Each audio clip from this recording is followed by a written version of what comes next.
When King Alaric chose power over love, he didn't just break a queen's heart. He unleashed the storm that would drown his throne. In the grand throne room, before nobles who had once bowed to her with genuine respect, Queen Heir stood alone. Her husband, the man who once traced constellations on her skin and promised her the world, now looked at her with the cold appraisal of a merchant evaluating spoiled goods. Beside him sat Lady Morel, swollen with the sun Lysara had failed to provide, wearing a smile sharp enough to cut. The whispers had turned to open mockery. The love story the kingdom celebrated had curdled into its greatest scandal. But they didn't know what fire burned beneath the queen's silk gown. If you want to witness how a discarded queen dismantled a kingdom's rot and rebuilt it in her own image, stay until the very end. And if this story grips you the way it should, hit that like button and tell me in the comments what city you're watching from. Now, let me take you back to where it all began, when love still felt like armor instead of chains. The first time Alaric Vane saw Heir, she was arguing with a merchant in the lower market about the quality of wool being sold to widows at inflated prices. She wasn't supposed to be there. Daughters of noble houses didn't wade into the chaos of common trade, didn't get their hands dirty with the business of coppers and complaints. But there she stood, her dark hair coming loose from its pins, jabbing her finger at a bolt of fabric that was clearly more cotton than wool, her voice cutting through the afternoon noise with the kind of authority that made even the merchant stumble over his excuses. Alaric had been crowned prince then, barely 22, walking the city with his guard because his father believed a future king should know his capital's pulse. He'd stopped to watch her, fascinated by the way she commanded space without raising her voice to a shout, the way people listened. When she'd finally gotten the merchant to admit his deception and adjust his prices, she turned and nearly walked straight into Alaric's chest. "You should watch where you're going," she'd said, steadying herself, then looked up and froze when she recognized him. "I was watching," he'd replied, grinning. "That's why I didn't move." She'd flushed, somewhere between embarrassed and annoyed, but hadn't apologized the way most nobles did when they realized they'd been sharp with royalty. Instead, she'd lifted her chin. "If you're going to lurk, Your Highness, you could make yourself useful. That man 3 stalls down is selling lamp oil cut with water. Someone should do something about it." He'd laughed, genuinely surprised. "Are you always this much trouble?" "Only when it matters." That had been the beginning. Not love at first sight. Alaric didn't believe in such things. But recognition. The sense that he'd found someone who saw the world the way he did. Who understood that power meant responsibility. That crowns were heaviest when worn for others. The courtship that followed was the kind bards wrote songs about. Alaric was different from other royals Lysara had met. Men who treated conversation like conquest, who measured women by bloodlines and dowries. He asked her opinions on trade agreements, listened when she talked about the infrastructure problems in the northern provinces, walked with her through the palace gardens at night when the court wasn't watching, and told her about the pressure of being heir to a kingdom that expected perfection. "Sometimes I think they'd prefer a symbol to a person," he'd confessed one evening, sprawled on the grass beside her in a way that would have scandalized his tutors. "Someone who just smiles and signs documents and produces heirs on schedule." "Then don't be a symbol," Lysara had said, plucking a blade of grass and twirling it between her fingers. "Be complicated. Be real. The kingdom will adjust." "Will it?" "It'll have to. You're going to be king whether they like your humanity or not." He'd reached over and laced his fingers through hers, and the touch had felt like a promise. Like maybe they could face the weight of the crown together. They were married in spring, 3 months after his father died, and Alaric ascended the throne. The ceremony was everything the kingdom expected, grand, glittering, a spectacle of wealth and tradition. But what Lysara remembered most was the moment after, when they'd finally escaped to their chambers, and Alaric had carefully removed the crown from her head, set it aside, and kissed her forehead. "There," he'd whispered. "Now you're just mine. Not theirs." "I was always mine," she'd corrected, smiling. "But I'll share if you're asking nicely." "I am. I will. Always." For a while it seemed possible. They were good together, in public and private. Alaric consulted her on decisions, valued her input on matters of state. She reorganized the palace charity systems, personally oversaw education reforms, became beloved by the common people in a way that even the court had to acknowledge. When they appeared together, at state dinners, regional tours, festival celebrations, there was an ease between them that couldn't be faked. They made each other laugh, finished each other's sentences, turned to each other first, instinctively, in crowded rooms. The palace called them blessed. The kingdom called them fortunate. Neither of them called it what it was starting to become: fragile. The pressure began quietly, the way rot starts beneath floorboards. Small comments from advisors about the importance of securing succession. Casual questions from elder nobles about when the kingdom might expect joyful news.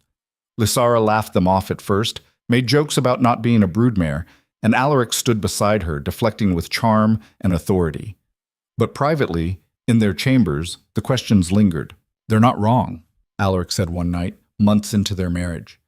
He was standing at the window, looking out over the city, his posture tense in the way it got when he was working through something difficult. "The kingdom needs stability. That means an heir." "I know," Lysara replied from the bed, where she'd been reading reports on grain storage issues in the eastern provinces. "We've been married less than a year. There's time. My father had me within 10 months. Your father also had 3 mistresses and a drinking problem. Are we measuring ourselves by him now?" Alaric turned, and there was something in his expression that made Lysara set down her papers. "I'm not trying to pressure you. The council's asking. Often. Let them ask. We'll have children when we have children. And if we don't?" The question hung between them like smoke. Lysara stood, crossed to him, took his hands. "Then we'll deal with that if it comes. But Alaric, we're young. We're healthy. There's no reason to assume—" "I know. You're right." He pulled her close, rested his chin on top of her head. "I'm overthinking. Ignore me." But the seed was planted, and seeds have a way of growing in dark soil. The first pregnancy came 4 months later, and the kingdom erupted in celebration. Bells rang. Wine flowed in the streets. The council smiled their tight, satisfied smiles, and spoke of dynasty and destiny. Lysara felt the change immediately. The way people looked at her belly instead of her face, the way conversations shifted from policy to prenatal care, the way even Alaric started treating her like glass instead of iron. "I can still walk," she told him when he tried to carry her upstairs. "Humor me. I'm pregnant, not broken. You're carrying my child, our child. That makes you precious." She'd wanted to argue that she'd been precious before, that pregnancy didn't increase her value because her value had never been in question. But he'd looked so earnest, so hopeful, that she'd swallowed the words and let him fuss. The miscarriage came in the 3rd month, sudden and brutal. Lysara woke to pain that felt like being split in half, blood soaking through the sheets, and Alaric's panicked shouts for the physician. She remembered fragments, hands holding her down, someone saying it's too late, the way Alaric had sat beside the bed afterward, holding her hand and crying silently while she stared at the ceiling and felt nothing at all. The kingdom mourned. Black banners flew, prayers were offered. But beneath the sympathy was something else, something Lysara could feel every time she appeared in public. Calculation. Assessment. The first real question of whether she could do what was required. "It happens," the head physician told her gently. "First pregnancies often don't hold. You're young. You'll conceive again." She did. 3 months later. And again, the celebration. Again, the careful treatment. Again, the hope that felt like chains. This time she made it to 4 months before her body betrayed her. The pain was worse, or maybe she just felt it more keenly because she'd known what was coming. Alaric was on a diplomatic tour when it happened. She labored through it with only the physician and her ladies-in-waiting, and by the time he returned, she'd already buried the grief somewhere deep where it couldn't drown her. "Lysara," he started when he burst into her chambers. "Don't," she said, not looking up from the embroidery she didn't care about. "Don't apologize. Don't tell me it'll be fine. Just don't." He'd sat beside her anyway, pulled her against him even though she'd stayed rigid in his arms. "I should have been here. You were doing your job, so was I. Mine just didn't work out. This isn't your fault, isn't it?" She finally looked at him, and whatever he saw in her face made him flinch. "What else would you call it when my body can't do the one thing everyone expects? You're not a failure. Tell that to the council." She'd pulled away from him then, walked to the window, wrapped her arms around herself. The city sprawled below, indifferent to her pain, and she'd wondered when exactly the palace had started feeling like a cage. The 3rd pregnancy didn't take it all, a chemical flutter that ended before most people even knew it had begun. The fourth made it to 5 months, long enough for her to feel movement, to start imagining a face, before her body expelled it in a night of agony that left her hollow. By then, a year and a half had passed. The court had stopped celebrating announcements. Now they just watched with the kind of pity that felt like contempt. And when she walked the halls, conversations died in her wake. Alaric changed too. Not all at once. She might have fought that. But gradually, like a season shifting. The man who'd once asked her opinion on everything started making decisions without consulting her. The husband who'd laughed at her sharp observations now flinched when she spoke too boldly in counsel. The lover who'd traced poetry on her skin with his fingertips now came to her bed with the mechanical efficiency of duty. "You're tired," she said one night, after he'd finished and rolled away without the usual aftermath of tangled limbs and whispered plans. "Long day. Alaric, talk to me. What do you want me to say? Anything real. We barely speak anymore unless it's about..." "About what?" He sat up, and there was an edge in his voice she'd never heard directed at her before. "About the fact that every noble in this kingdom is wondering if I made a mistake? About the fact that my council spends half our meetings suggesting I set you aside?" Lysara felt like she'd been slapped. "Is that what you think? That you made a mistake?" "I think..." He stopped, ran his hands through his hair. "I think I'm under an impossible amount of pressure, and you don't seem to understand what's at stake." "What's at stake? My worth as a human being? My place in this kingdom? What exactly do you think I don't understand? If we don't produce an heir, everything falls apart.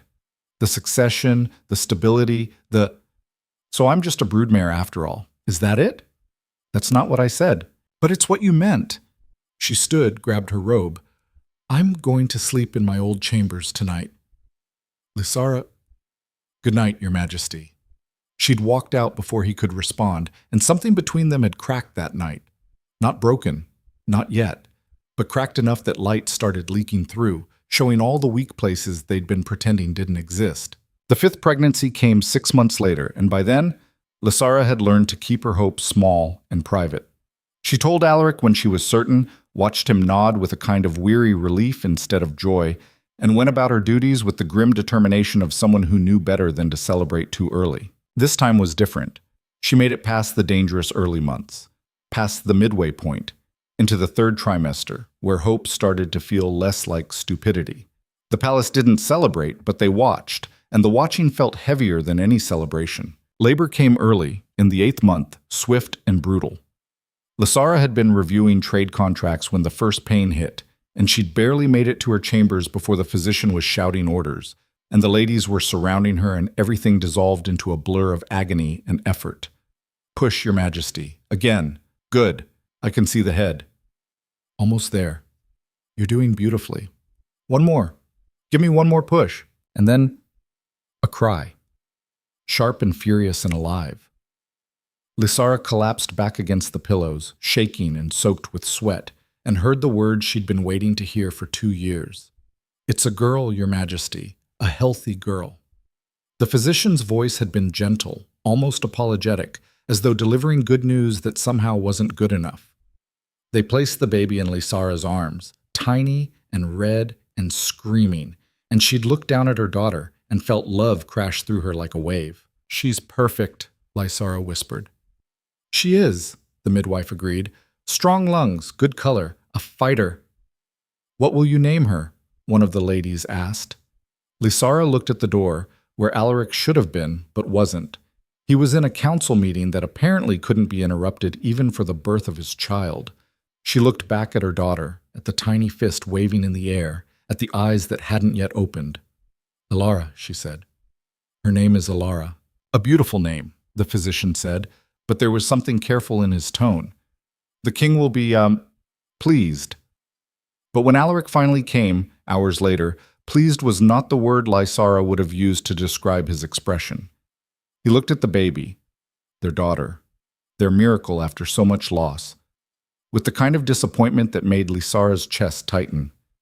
"A girl," he said flatly. "Your daughter," Lysara corrected, holding Alara closer. "Healthy and whole. After everything, Alaric, we have a child.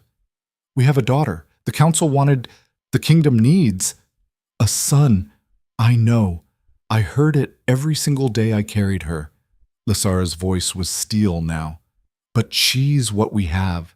She's what I could give you, and if that's not enough, it's not about enough. But his tone said otherwise. He reached out, touched Alara's tiny hand with one finger, and the baby grabbed on with the instinct of the newly born. Something flickered across his face. Love, maybe, or the ghost of it. But then it was gone, replaced by the mask he wore in council chambers. She's beautiful. You did well. I did well, Lysara repeated. That's what you have to say? I did well, like I completed a task? That's not...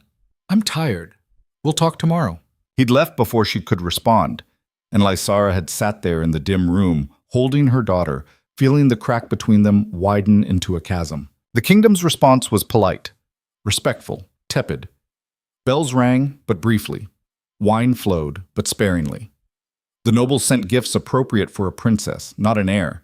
And in the council chambers, Lysara heard later, the discussion turned immediately to timelines. How soon could the queen attempt again? What was the physician's assessment of her ability to carry to term? Should they begin considering alternatives? Lysara spent her recovery period in a fog of exhaustion and fury. She loved Alara with a fierceness that surprised her, this tiny creature who demanded everything and gave back only cries and need. But loving her daughter didn't erase the sting of the kingdom's disappointment, the way people looked at her now, with pity instead of respect. Alaric came to visit dutifully. Once a day, usually in the afternoon, always with his guard waiting outside like he couldn't afford to stay long. He held Alara awkwardly, made appropriate sounds about her growth and health, and left as soon as protocol allowed. You could stay, Lysara said one afternoon, watching him prepare to leave after barely 15 minutes. Get to know your daughter. I have meetings. You always have meetings. What you don't have is time for your family. My family is why I'm in those meetings. Everything I do is to secure your future, Alara's future. By avoiding us? By keeping this kingdom stable. He paused at the door, his back to her. The council is getting impatient, Lysara. Impatient about what? About succession. About whether we should try again. She's 3 weeks old. I'm barely healed. And you're already thinking about the next one? I'm thinking about the kingdom. What about thinking about me? Her voice cracked despite her best efforts. What about what I want? What I need? He turned then, and his expression was so distant she barely recognized him. What you need is to understand the position we're in. What I need is a son. What the kingdom needs is an heir. You have an heir. Her name is Alara. You know what I mean. I do. That's the problem. He'd left after that, and Lysara had pulled Alara close and cried for the first time since the birth, not from pain or exhaustion, but from the growing certainty that the man she'd married no longer existed. The whispers started after the 6th week. Lysara heard them from her ladies, who heard them from palace servants, who heard them from nobles who were no longer bothering to be discreet. The king was spending time with Lady Morell Ashton, a widow from a powerful northern house. Just conversation, the rumors said. Just consultation on regional matters. Nothing inappropriate. But the way people said nothing inappropriate made it clear they expected something would be eventually. Lysara made her first public appearance since the birth at a state dinner 2 months after Alara was born. She'd dressed carefully, chosen her jewelry to remind people she was still queen, still commanded authority. But when she entered the hall on Alaric's arm, she felt every eye tracked to her waist, her body, assessing whether she'd recovered enough to try again. Lady Morell was there, seated 3 places from the high table. She was beautiful in the conventional way, pale hair, delicate features, the kind of ethereal quality that painters loved and kings noticed. When Lysara caught her eye, Morell smiled with saccharine sweetness and raised her glass in a toast that felt like a challenge. She seems nice, Lysara said to Alaric, her voice low. Who? Lady Morell. I hear you've been consulting with her frequently. She has useful insights on the northern territories. I'm sure she does. Lysara, dance with me, she interrupted, standing, like you used to. Let's remind them why they called us blessed. For a moment she thought he'd refuse, but then he stood, offered his hand with mechanical courtesy, and led her to the floor. The musicians struck up a waltz, and they moved through the steps with the precision of long practice and none of the joy. You're angry, Alaric said. I'm tired. Of what? Of pretending. of smiling while your counsel debates my worth, of watching you pull away like I'm contaminated. That's not fair. None of this is fair, but I'm the only one who seems to notice. She looked up at him, and for a moment she saw something in his face. Regret, maybe, or the memory of love. I miss you, Alaric. Not the king. You. The man who laughed with me in gardens and told me I didn't have to be perfect. That man was a prince. He had the luxury of idealism. And what do you have now? Responsibility. The music ended. Alaric released her, stepped back, bowed with formal correctness. Lysara curtsied, equally formal, and felt the last thread of what they'd been snap cleanly. Thank you for the dance, Your Majesty, she said, loud enough for the nearest nobles to hear. The pleasure was mine, my queen.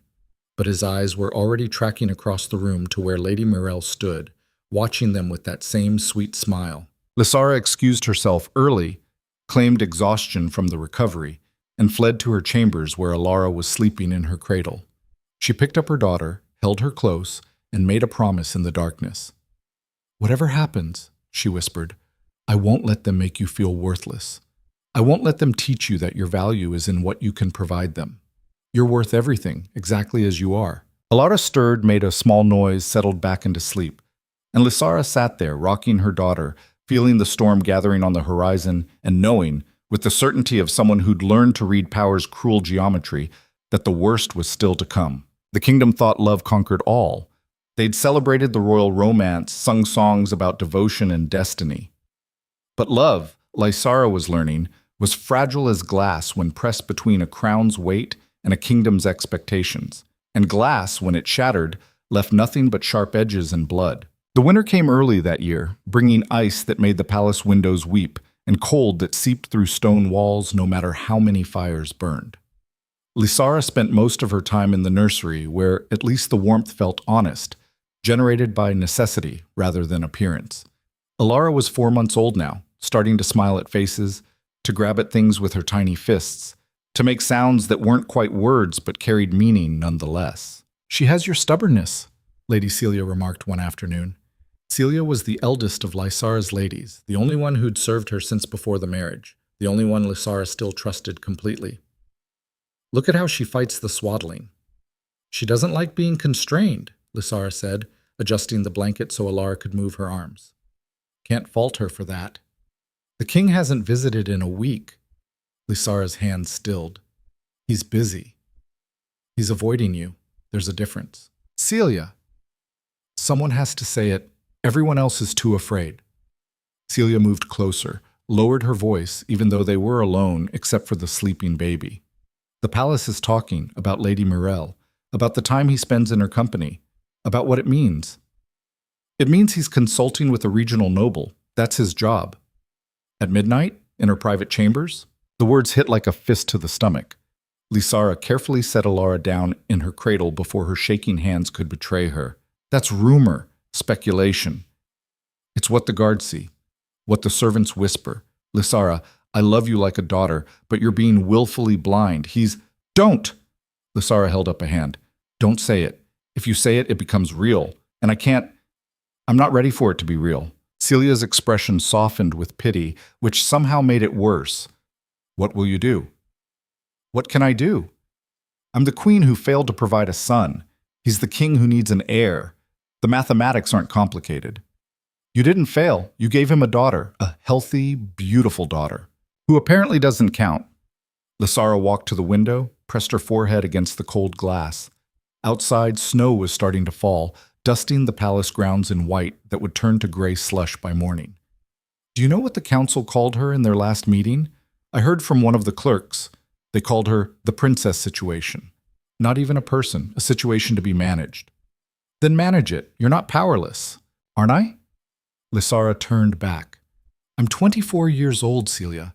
I've had 5 miscarriages and 1 daughter in 2 years of marriage. My husband barely looks at me. The court treats me like I'm already replaced. Tell me what power I have that doesn't rest entirely on his goodwill. You have the people's love. That's not nothing. The people don't decide succession. The council does. And right now the council is probably drawing up papers to set me aside. He wouldn't he? Lysara laughed, bitter. The man I married wouldn't, but that man is gone. What's left is a king who's learned that love is less important than legacy. Before Celia could respond, a knock came at the door. One of the younger ladies entered, curtsied quickly. Your Majesty, the king requests your presence in the throne room. When? Now, Your Majesty. He said it was urgent. Lysara and Celia exchanged looks. Urgent summons to the throne room weren't how married couples communicated. They were how kings delivered proclamations.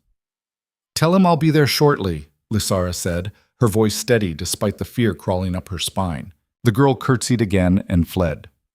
Lysara looked down at herself. She was wearing a simple day dress, her hair was barely pinned. She looked like a mother instead of a queen. Part of her wanted to change, to armor herself in silk and jewels and remind everyone who she was. But another part, the part that was tired of performing, thought, let him see what he's done. Let him see the woman instead of the crown. Do you want me to come with you? Celia asked. No. Whatever this is, I should face it alone. The walk to the throne room felt longer than it should have, the corridors stretching endlessly while servants pressed themselves against walls to let her pass, their eyes following her with the avid curiosity of people watching an execution. By the time she reached the great doors, her heart was hammering so hard she thought it might crack her ribs. The guards opened the doors without a word. Inside, the throne room was full, not with the usual petitioners and courtiers, but with nobles, the council, the heads of the great houses. All of them turned to watch her enter, and the silence was deafening. Alaric sat on the throne, looking every inch the king in his formal robes and crown. To his right, standing close enough to suggest intimacy, was Lady Morel. She wore pale blue, the color of northern ice, and her hand rested on the arm of the throne in a gesture of possession that made Lysara's vision blur with rage. Your Majesty, Lysara said, her voice carrying across the room. You summoned me? I did.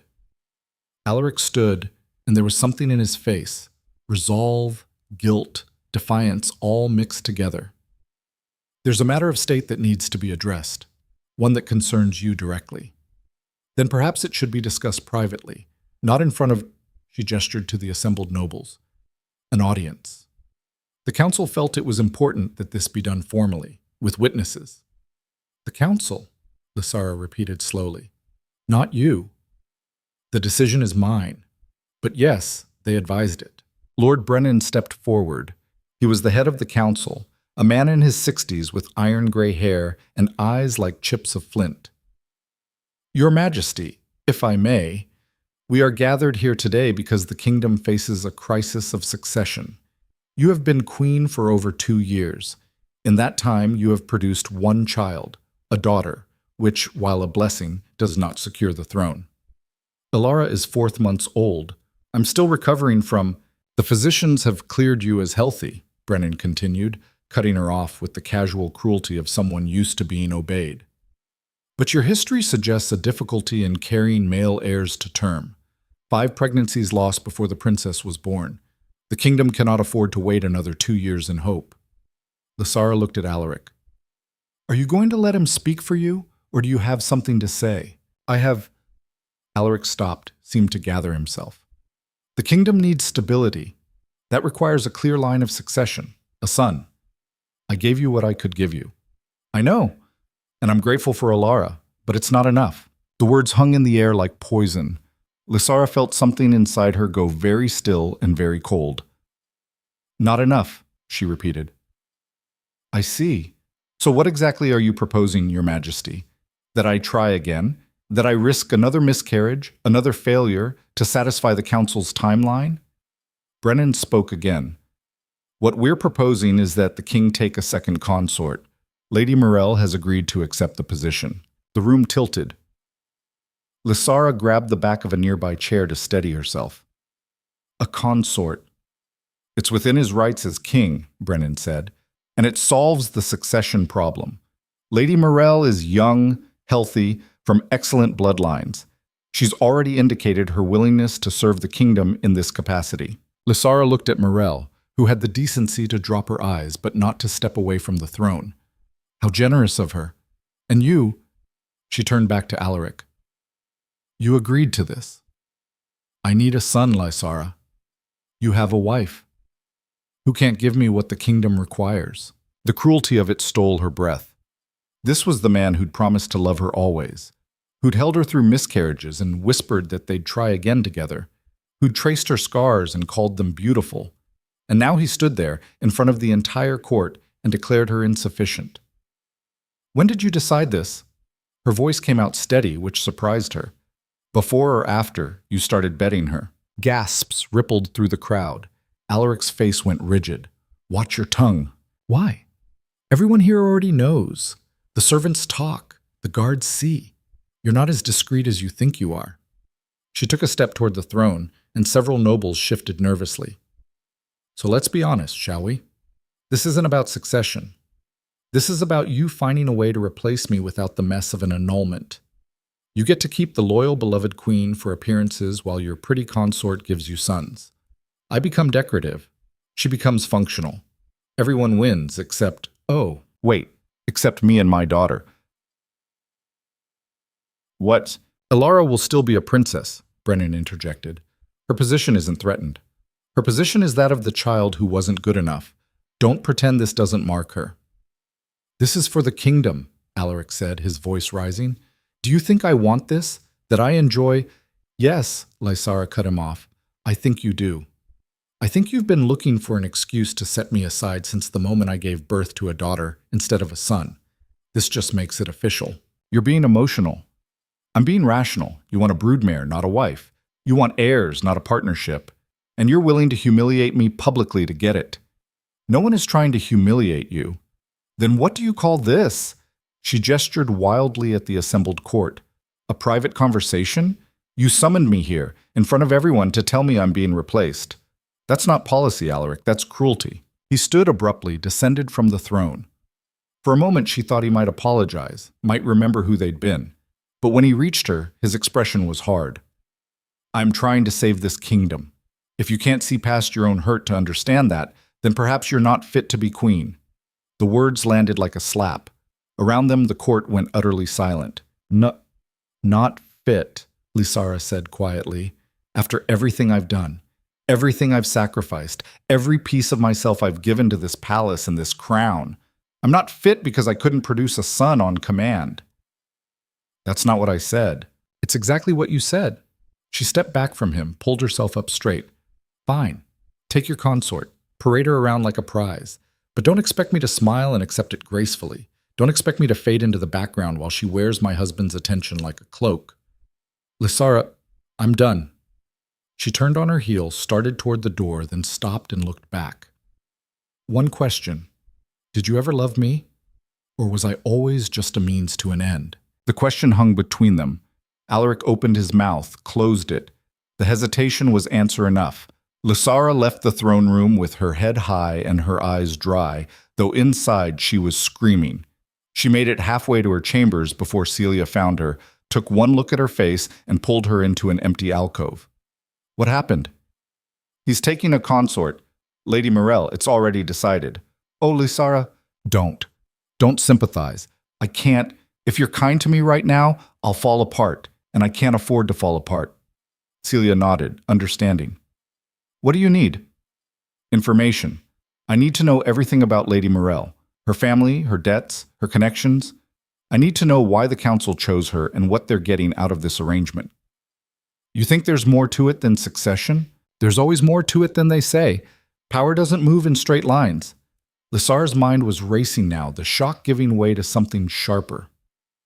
And I need to know who on the council supported this and who stayed silent.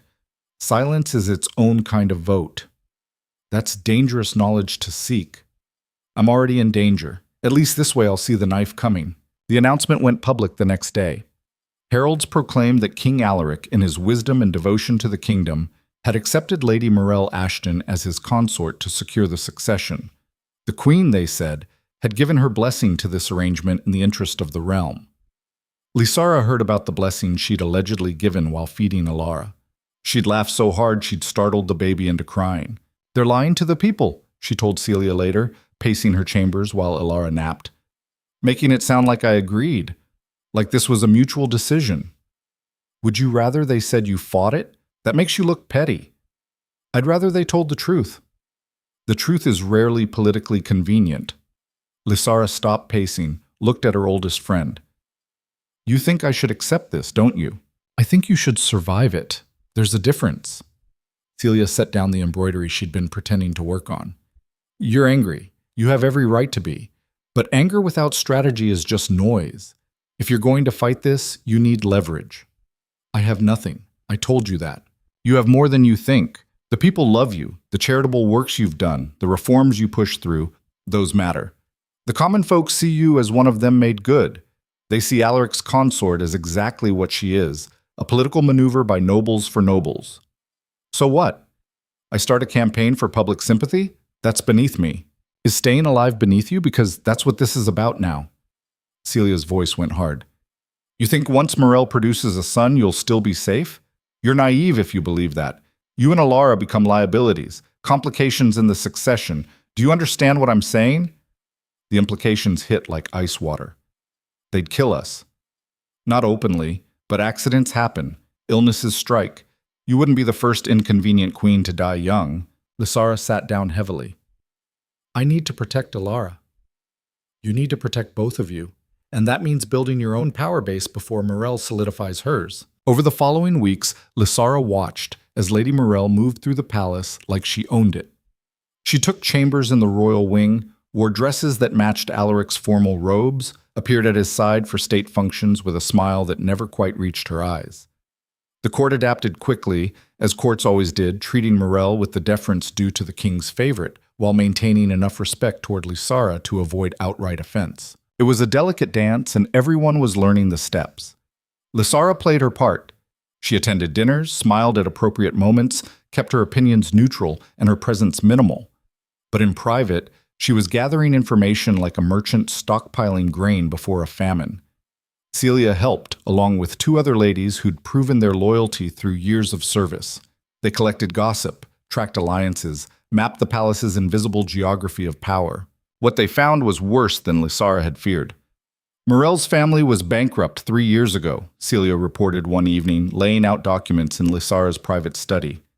Deeply in debt to the crown, the debts were forgiven last month, right before the consort announcement. So they bought her position. More like sold her into it, but yes, she's not here for love. She's here because her family needed a lifeline and the council needed a womb. What else? Lord Brennan has been buying up land in the northern provinces. Morel's family lands border his new acquisitions. If she produces an heir, she'll have significant influence over the region. Brennan profits from proximity to royal favor. He's building a power base around her son, a son that doesn't exist yet, but will. She's young and healthy. The odds are in her favor. Lysara stared at the papers, seeing the pattern emerge. This was planned, long before they approached Alaric. They found a woman they could control, positioned her to catch his attention, and now they're using the succession crisis to install their own puppet. That would be my assessment. Does Alaric know? Does it matter? Even if he suspects, what can he do? He needs the council's support, and they've given him a solution that serves everyone's interests but yours. Lysara stood, walked to the window. Outside, spring was trying to arrive, crocuses pushing through the last of the snow, trees budding despite the cold. Stubborn life refusing to yield. I need allies, real ones, not just sympathetic ladies and loyal servants. Where will you find them? Among the people this council has spent years ignoring, the minor nobles, the regional lords who don't have seats at the high table, the merchants whose taxes fund this palace but who never get heard. She turned back to Celia. Start making a list.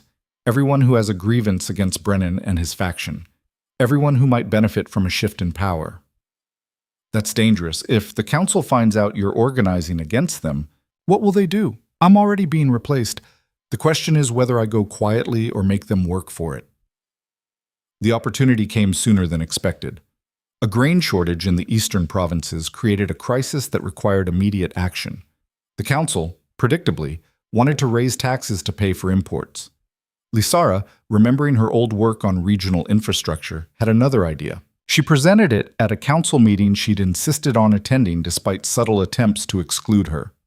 Alaric sat at the head of the table, Morel beside him now in a chair that had been added recently. Lysara took her own seat, ignored the pointed looks, and waited for the right moment. "The tax increase will hurt the people you're trying to help," she said when Brennan finished outlining his proposal. "The eastern provinces are already struggling. Adding to their burden will cause unrest." "Do you have an alternative suggestion, Your Majesty?" Brennan's tone made it clear he thought she didn't. "I do. We have grain stores in the western provinces, excess from last year's harvest. Instead of importing at premium prices, we redistribute internally and invest in better roads between regions. The infrastructure improvement pays for itself within 3 years and prevents future shortages. That would require significant upfront cost, less than what you're proposing to spend on imports. I've run the numbers." She slid papers across the table. "The Royal Treasury can absorb it without raising taxes." Alaric picked up the documents, scanned them. Something flickered in his expression. Surprise, maybe, or the ghost of respect. "This is thorough. I've been working on regional distribution problems since before we married. You used to ask my opinion on such things." The barb landed. Several council members shifted uncomfortably. "The Western Lords won't agree to give up their surplus," Brennan objected. "They'll want compensation. Then we negotiate. Offer them tax incentives for cooperation. Position it as patriotic duty to fellow provinces. Make it politically costly to refuse." Lysara looked directly at Alaric. "Unless you'd prefer to govern through taxation and force rather than diplomacy and cooperation." "That's not fair." "Nothing about this council is fair, but it could be effective." The room went silent. Alaric studied the papers again, then looked at Brennan. "Her plan has merit. I want a full analysis by tomorrow. We'll vote then." It wasn't a victory, but it was a foothold. More importantly, it reminded everyone that Lysara hadn't forgotten how to be queen just because she'd been sidelined. The next morning, she woke to find Alaric in her chambers. Not in her bedroom, he hadn't entered that space in months, but in her sitting room, standing by the window where she'd stood so many times feeling trapped. "You could have knocked," she said, wrapping her dressing gown tighter. "I wanted to talk to you before the palace woke up." "About your consort? Or about how you're planning to marginalize me further?" "About yesterday? Your proposal. It was good." "I know it was good. I don't need your validation." He flinched. "I deserved that." "You've deserved worse. What do you want, Alaric?" He turned to face her, and for a moment she saw the man she'd married, uncertain, conflicted, younger than his crown made him seem. "I want to know if you hate me." The question surprised her into honesty. "I don't know what I feel anymore. Some days I think I hate you. Other days I just feel tired. Mostly I feel like I'm mourning someone who's still alive." "I never wanted to hurt you. But you did it anyway. That's the part you don't seem to understand. Intent doesn't erase damage." The council convinced you to do what you already wanted. Don't hide behind them." She moved closer, made him look at her. "You wanted a way out of a marriage that wasn't giving you what you needed. They provided one. But own it, Alaric. At least give me that. It wasn't about wanting out. It was about duty, legacy, the kingdom. I know the speech. You've given it enough times." She sat down, suddenly exhausted. "Did you come here for absolution? Because I can't give you that. I came here because I watched you in council yesterday and remembered why I fell in love with you, your mind, your certainty, the way you see solutions no one else does. And yet you chose Morel. I chose the kingdom. Those aren't opposites, no matter how much you pretend they are." He sat across from her, elbows on his knees, head in his hands. "I don't know how to fix this." "You can't. That's what you're not understanding. Some things, once broken, don't go back together." She paused, then added, "But we still have to live in this palace, raise our daughter, pretend for the kingdom that we're civilized. So here's what I propose. Stay out of my way and I'll stay out of yours. You have your consort, I'll have my work. We'll be cordial in public. Anything more than that is beyond us now." "That's it? That's all that's left? What did you expect, that I'd forgive you? That we'd somehow rebuild trust after you publicly replaced me?" She stood, moved to the door. "You made your choice. Now live with it." "Lysara, Your Majesty," she corrected coldly. "We're not familiar anymore." She left him sitting there, went to check on Alara, and tried not to think about how much it still hurt to walk away from him. The council voted to approve her grain distribution plan, though Brennan made sure to take credit for refining it. Lysara didn't care about credit. She cared about results, and more importantly, about the network of contacts she was building in the process. Every regional lord she negotiated with, every merchant she consulted, every minor noble she asked for input, they all became pieces on a board she was slowly, carefully arranging. Celia watched her work with growing concern. "You're playing a dangerous game. I'm playing the only game available. And if Alaric finds out?" "He's too distracted by his consort to notice what I'm doing. By the time he realizes, it'll be too late." But someone else noticed. Lysara was in the gardens with Ilara when Lady Morel approached. The consort was 3 months into her position now and starting to show signs of pregnancy. Her hand rested on her barely rounded belly in a gesture that managed to be both protective and proprietary. "Your Majesty," Morel said, curtsying with perfect form. "May I join you?" Lysara wanted to say no, but they were in public and servants were watching. "Of course." Morel sat on the bench, arranged her skirts carefully. "Your daughter is beautiful. She has your eyes." "Thank you. I hope my son," she touched her belly, "is half as lovely." The barb was delivered sweetly, but it was a barb nonetheless. Lysara kept her expression neutral. "Congratulations on your pregnancy. The kingdom must be pleased." "They are. As is the king. He's very attentive." "I'm sure he is." A pause. Then Morel leaned closer, her voice dropping to something almost confidential. "I know you must resent me. I would, in your position, but I want you to understand. I didn't do this to hurt you. I did it to survive." "Survive what?" "Poverty. Irrelevance. The same things you would have faced if you'd failed to marry well." Morel's mask slipped slightly, showing something harder underneath. "We're not so different, you and I. Both of us using what we have to secure what we need. We're nothing alike." "Aren't we? You married for love, maybe, but also for position, for escape from a noble house that would have traded you for advantage. I'm just more honest about the transaction." Lysara stood, holding Ilara close. "The difference is I tried to be more than a transaction. You're content being currency. Currency spends. Love doesn't." Morel stood as well, her smile returning. "Enjoy the garden, Your Majesty. I hear it's lovelier in spring, but by then I'll be too far along to walk much. Perhaps you'll visit me in my chambers. We could discuss how to share a husband civilly." She left before Lysara could respond, her laughter floating back like poisoned perfume. That night, Lysara received a message from one of her newer contacts, a merchant named Darin, who supplied the palace with textiles and had connections throughout the city. The note was brief. "Need to speak with you privately. Information about the consort you'll want to hear."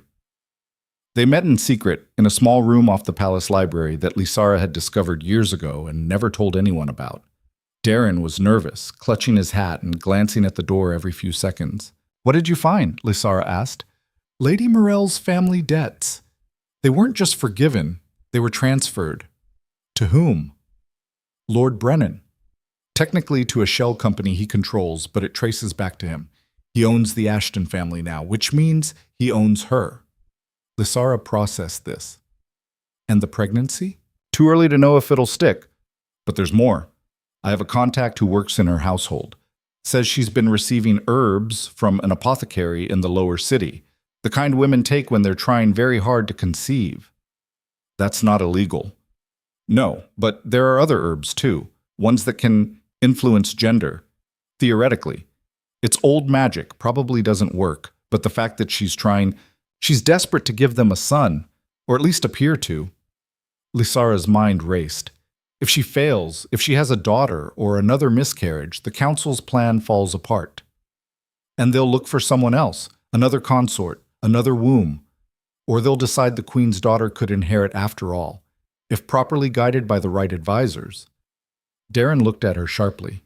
"You're thinking of using this. I'm thinking of surviving this. There's a difference." But was there? As Darin left and Lysara sat alone in the dusty library room, she wondered how much she'd changed in the months since Alaric had chosen his consort. The woman who'd argued with merchants about fair prices seemed very far away. In her place was someone harder, someone who saw people as pieces and power as the board they moved across. She thought about Morel's words in the garden. "We're not so different. The thought made her sick, but not sick enough to stop. 2 weeks later, Morel miscarried. The palace went into mourning, though the grief felt performative. The pregnancy had barely been announced. Most people hadn't had time to invest in the idea of the child before it was gone. Alaric was devastated in a way that surprised Lysara. She found him in the chapel late one night, staring at candles with eyes that looked hollow. "I'm sorry," she said, because whatever lay between them, loss was still loss. "Are you?" His voice was rough. "Or are you relieved?" "Both can be true." He looked at her then, really looked at her for the first time in months. "When did we become people who hurt each other?" "When you decided I wasn't enough. Everything after that was just consequence." "I never said you weren't enough. You didn't have to. You took a consort. That was statement enough." She moved closer, sat beside him on the cold stone bench. "But I'm sorry about the baby. No one deserves that pain. Not even her." "She's heartbroken." "Of course she is. She just lost the only thing that made her valuable to the people using her." Alaric's head snapped up. "What are you talking about? You really don't see it, do you? Morel isn't here because she loves you. She's here because Brennan owns her family's debt and needed a puppet he could control. The pregnancy was the point. She fails at that, she fails him, and Brennan doesn't tolerate failure." "That's a serious accusation." "It's the truth. I have documentation if you want to see it." She stood. "But you won't ask for it, because seeing it would mean admitting you were manipulated, that your great solution to the succession crisis was actually just Brennan consolidating power, and your pride won't allow that." She left him there, went back to her chambers, and held Alara close while the baby slept. Outside her window, the palace grounds were dark and quiet, but Lysara could feel the storm building. Morel would try again. The council would push harder, and Lysara would have to decide how far she was willing to go to protect her daughter and herself. The next morning, she woke to news that Lord Brennan had requested a private audience with the king, and that Lady Morel had been seen leaving the apothecary's shop in the lower city at dawn, her hood pulled low, her hands full of wrapped packages. Lysara dressed carefully, put on her crown for the first time in weeks, and went to find Celia. "It's time," she said. "Time for what?" To stop reacting and start acting. If they're going to treat this like war, then I'm going to fight like a general. No more playing defense, no more surviving. We're going to win." "How?" Lysara smiled, and it wasn't a kind expression. "By being smarter, more ruthless, and better prepared than they expect a discarded queen to be. They think I'm broken. Let's show them what broken things can still cut." Celia stared at her for a long moment, then nodded slowly. "Tell me what you need." "Everything we've gathered on Brennan. Every debt, every shady land deal, every favor he's called in. I want it compiled into something even a blind man could see as corruption." Lysara paced her chambers, Alara sleeping peacefully in her cradle, oblivious to the storm her mother was brewing. "And I need you to reach out to Lord Martin. The trade minister, he hates you. He hates Brennan more. His son was passed over for a council seat in favor of Brennan's nephew. That kind of resentment doesn't fade." Lysara stopped at her desk, pulled out a map of the kingdom. "Brennan's built his power on patronage and fear. We're going to dismantle it piece by piece. And if it backfires, if they come after you directly, then they come after me. At least I'll have forced them to show their hand." Celia left to begin the work, and Lysara stood alone in the pre-dawn darkness, watching the city wake up beyond her window. Somewhere out there, Morel was plotting her next pregnancy. Brennan was consolidating power. Alaric was pretending none of it was happening. And she was done being the gracious victim. The first move came 3 days later. Lysara requested a full council meeting to discuss palace expenditures. It was a boring topic, the kind of administrative minutiae that usually put half the council to sleep, which was exactly why no one objected when she insisted on presenting the budget review personally. The council chamber was full when she entered, carrying a leather portfolio that Celia had spent 2 nights preparing. Alaric looked surprised to see her. He'd been spending most of his time with Morel, who was keeping to her chambers and making a great show of her grief. Lord Brennan sat in his usual seat, flanked by his allies, wearing the expression of a man who thought he'd already won. "Your Majesty," Brennan said with false courtesy, "we weren't expecting you to attend. Surely the budget review could be handled by the Treasury Minister." I prefer to handle things myself when they're important, Lysara replied, setting her portfolio on the table, especially when they reveal patterns that concern the kingdom's welfare. Patterns? Alaric leaned forward. What patterns? Lysara opened the portfolio, began distributing copies of documents. Over the past 18 months, palace expenditures have increased by 40%. Most of that increase traces to contracts with companies owned by council members or their families. Brennan's face went carefully neutral. That's a serious accusation. It's not an accusation, it's arithmetic. She pointed to the first page. This contract for new palace furnishings went to a company owned by Lord Brennan's brother-in-law. The price charged was 3 times the market rate. Quality goods cost more. The goods were delivered damaged and had to be replaced, at additional cost, to the same company. She moved to the next page. This grain contract for the palace kitchens went to a distributor who happens to share a business partner with Councillor Vorn. The grain was moldy. Half of it had to be discarded. Vorn shifted uncomfortably. That was an isolated incident. Isolated? I found 12 similar incidents across 6 different contracts. Lysara's voice was calm, clinical. The pattern is clear. Members of this council have been using palace business to enrich themselves and their associates. The kingdom pays inflated prices for inferior goods, and the difference goes into private pockets. The room erupted. Brennan stood, his face flushed.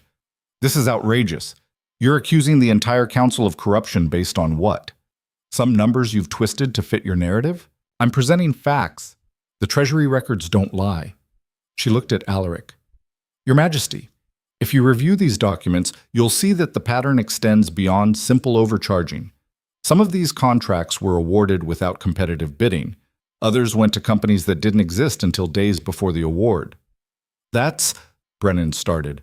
True, finished Lord Martin, who'd been quietly reading his copy.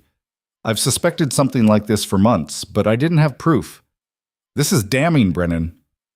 It's a witch hunt orchestrated by a bitter woman who can't accept her replacement, Brennan snapped. Your Majesty, surely you see what she's doing. She's trying to undermine the council's authority because we supported your decision to take a consort. I'm trying to expose theft, Lysara corrected. Whether the council wants to see it as undermining depends on how complicit they are in the schemes. Alaric was reading the documents, his expression growing darker with each page. These numbers, if they're accurate, they're from the royal treasury. Your own record keepers can verify every figure. Then someone needs to explain them. Alaric looked at Brennan, starting with you. This is a distraction, Brennan said, but there was panic edging into his voice now. A desperate attempt to what? To hold the council accountable? Lord Martin stood. I move that we suspend all existing palace contracts pending a full audit, and that we investigate Lord Brennan's business dealings specifically. Seconded, said another councillor, one of the younger members who'd always been lukewarm toward Brennan. The vote was called. It passed, 7-4. Brennan's faction was outnumbered, his armor cracked. He looked at Lysara with naked hatred. You'll regret this. Possibly, Lysara said, but at least I'll regret it with clean hands. The meeting dissolved into chaos. Alaric called for order, demanded explanations, but the damage was done. Lysara had drawn blood, and everyone knew it. She left the chamber before Alaric could pull her aside for private conversation she didn't want to have, but she'd barely made it to the corridor when she heard footsteps behind her. That was reckless. Alaric's voice. She didn't stop walking. That was necessary? You've made enemies. Powerful ones. I already had enemies. Now at least they're visible. He grabbed her arm, forced her to face him. Do you have any idea what you've just done? Brennan controls half the Northern Lords. If he decides to retaliate, then he retaliates. I'm not going to spend the rest of my life cowering because men in power don't like being questioned. This isn't about questioning. This is about declaring war. No, Lysara pulled her arm free.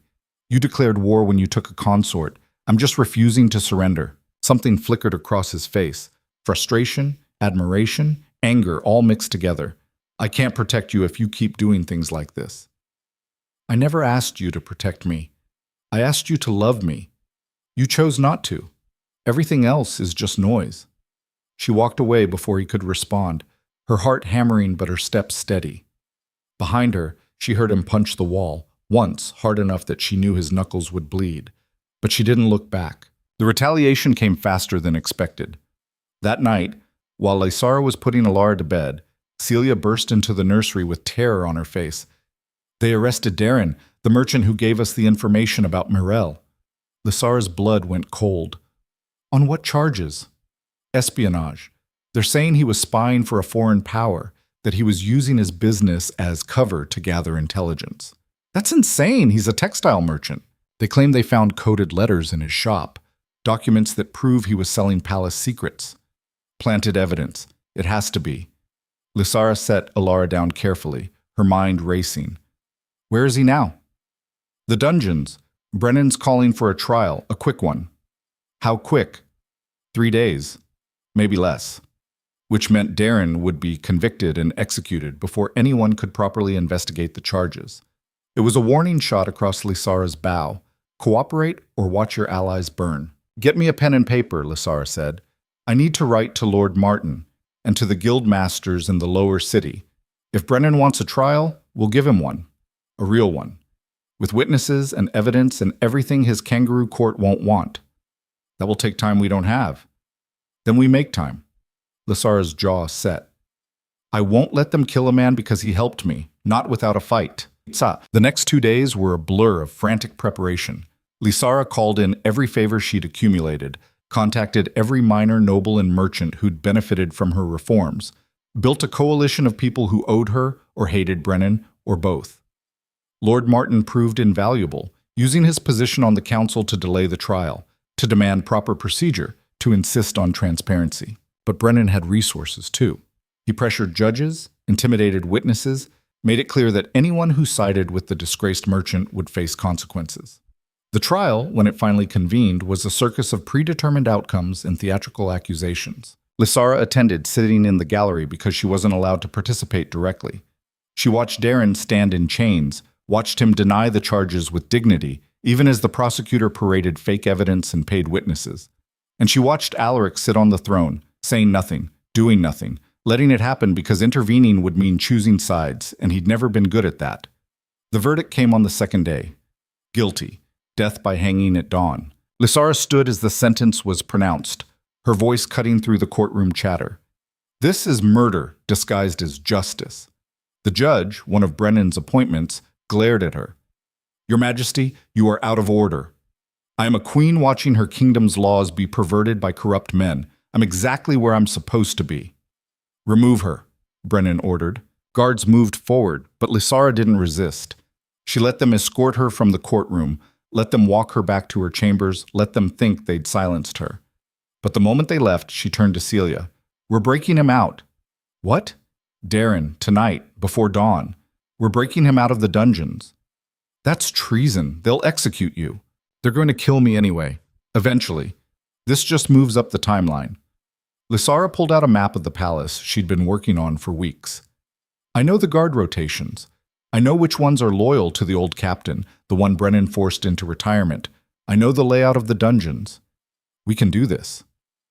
"And then what?" "Where does he go?" "Out of the city. There's a merchant caravan leaving tomorrow for the eastern provinces. He'll join it, disappear into the countryside, start over somewhere Brennan's reach doesn't extend." Celia looked at the map, at Lysara, back to the map. "This is insane." "Yes. Are you with me?" A long pause. Then Celia nodded. "I followed you this far. Might as well follow you into treason." They planned through the night. Lysara couldn't go herself. Too recognizable, too risky. But Celia could, along with 2 trusted servants who owed Lysara their positions.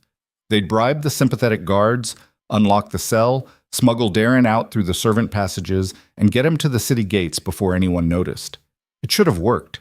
The plan was solid. The execution was careful. But plans made in desperation rarely account for betrayal. Celia and her team made it to the dungeons. They bribed the guards. They unlocked the cell. They were leading Darren through the narrow passages when torches flared ahead and behind them, and suddenly guards were everywhere. Too many to fight, too coordinated to be chance. One of the trusted servants had sold them out. Celia and Darren were arrested. The loyal servant was arrested.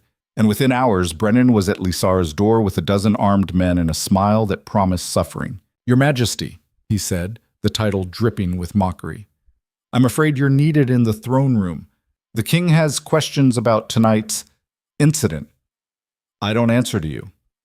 "No, you answer to him, and he's very interested in hearing why his queen organized a prison break to free a convicted traitor." Lysara's mind raced, calculating options.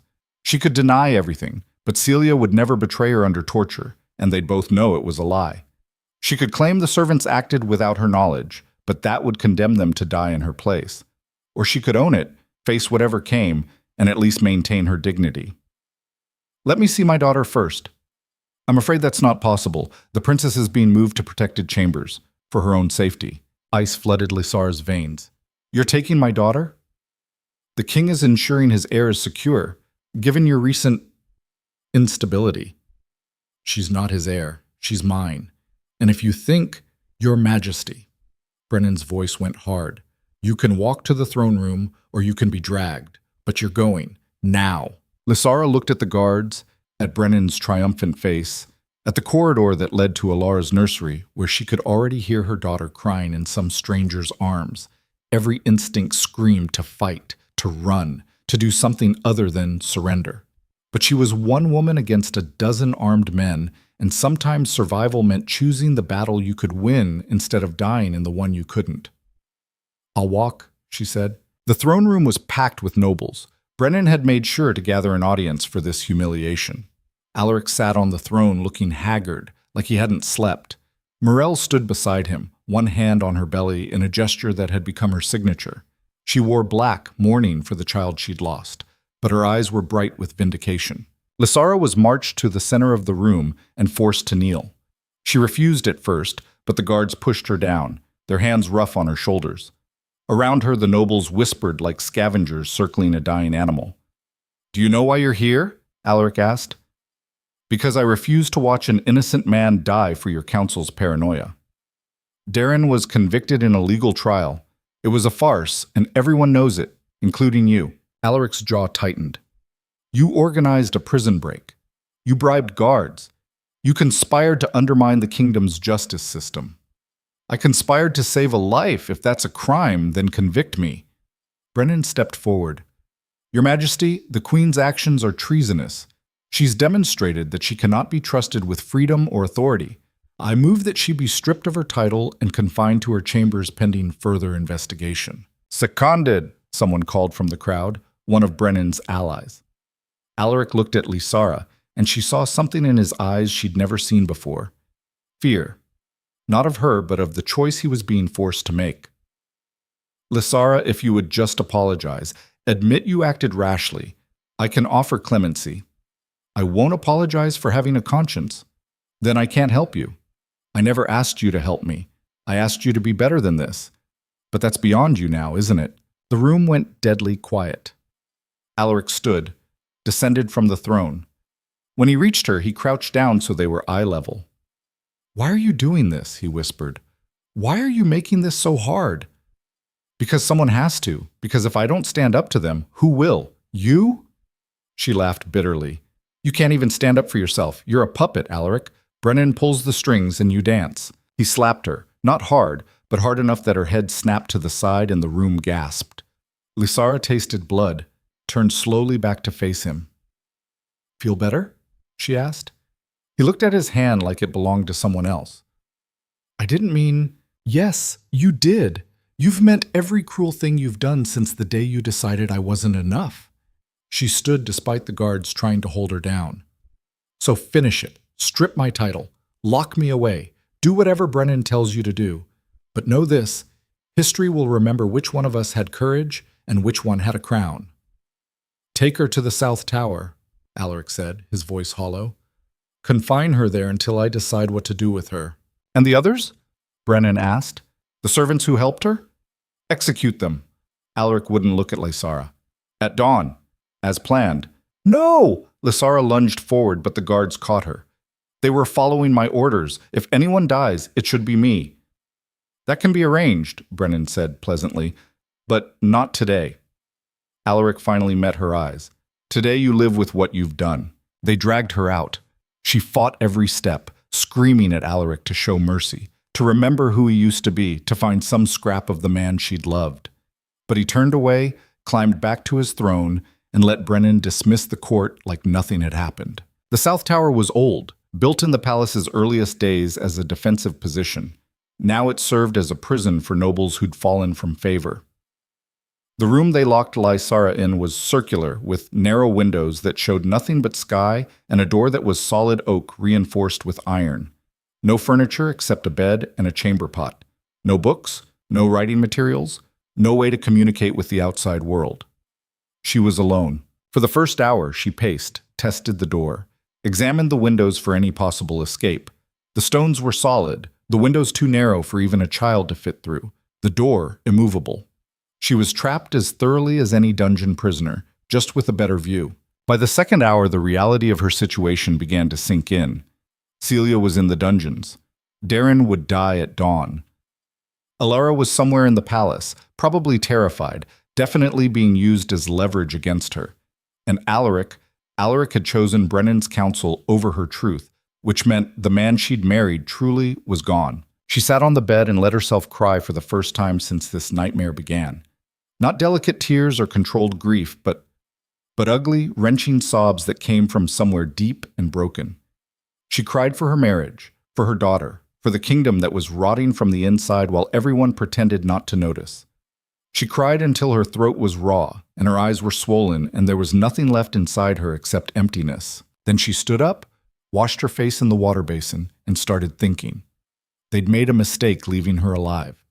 Brennan wanted her broken, wanted her to fade into obscurity as a cautionary tale about queens who overreached, but breaking required giving up, and Lysara had discovered something about herself in the past months. She didn't know how to quit, even when quitting would be smarter. Even when fighting back would destroy her. She examined the room more carefully. The bed frame was wood, old and partially rotted. She could break off pieces, sharpen them. The chamber pot was ceramic, not useful as a weapon but potentially useful for other things. The blanket was wool, thick enough to braid into rope if she had time and patience. The stones in the walls were fitted tight, but water had seeped through over decades, leaving some of the mortar soft. She could dig. Not quickly, not easily, but possible. And the window, too narrow for her, yes, but wide enough for a message, if she could find something to write on and someone to throw it to. She was cataloging resources when she heard footsteps on the stairs. The door opened and Lady Morell entered, flanked by 2 guards.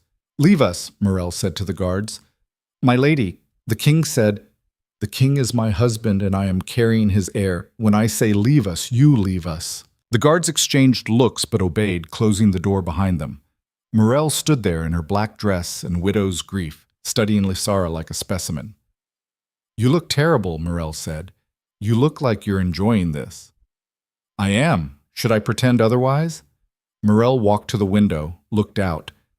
"Do you know what the view is from the Queen's chambers? Gardens, fountains, beauty. This is what you get for fighting instead of accepting your place. Is that why you're here? To gloat?" "Partially, but also to offer you a choice." Morell turned back. "Brennan wants you dead. Quietly, of course. An illness, maybe. A tragic accident. Something that doesn't make the king look like a monster. And you? I want you gone. I don't particularly care if you're dead or just disappeared, but I want my son to inherit without complications." She touched her belly. "I'm pregnant again, 3 weeks. It's early, but I'm confident this time. Congratulations.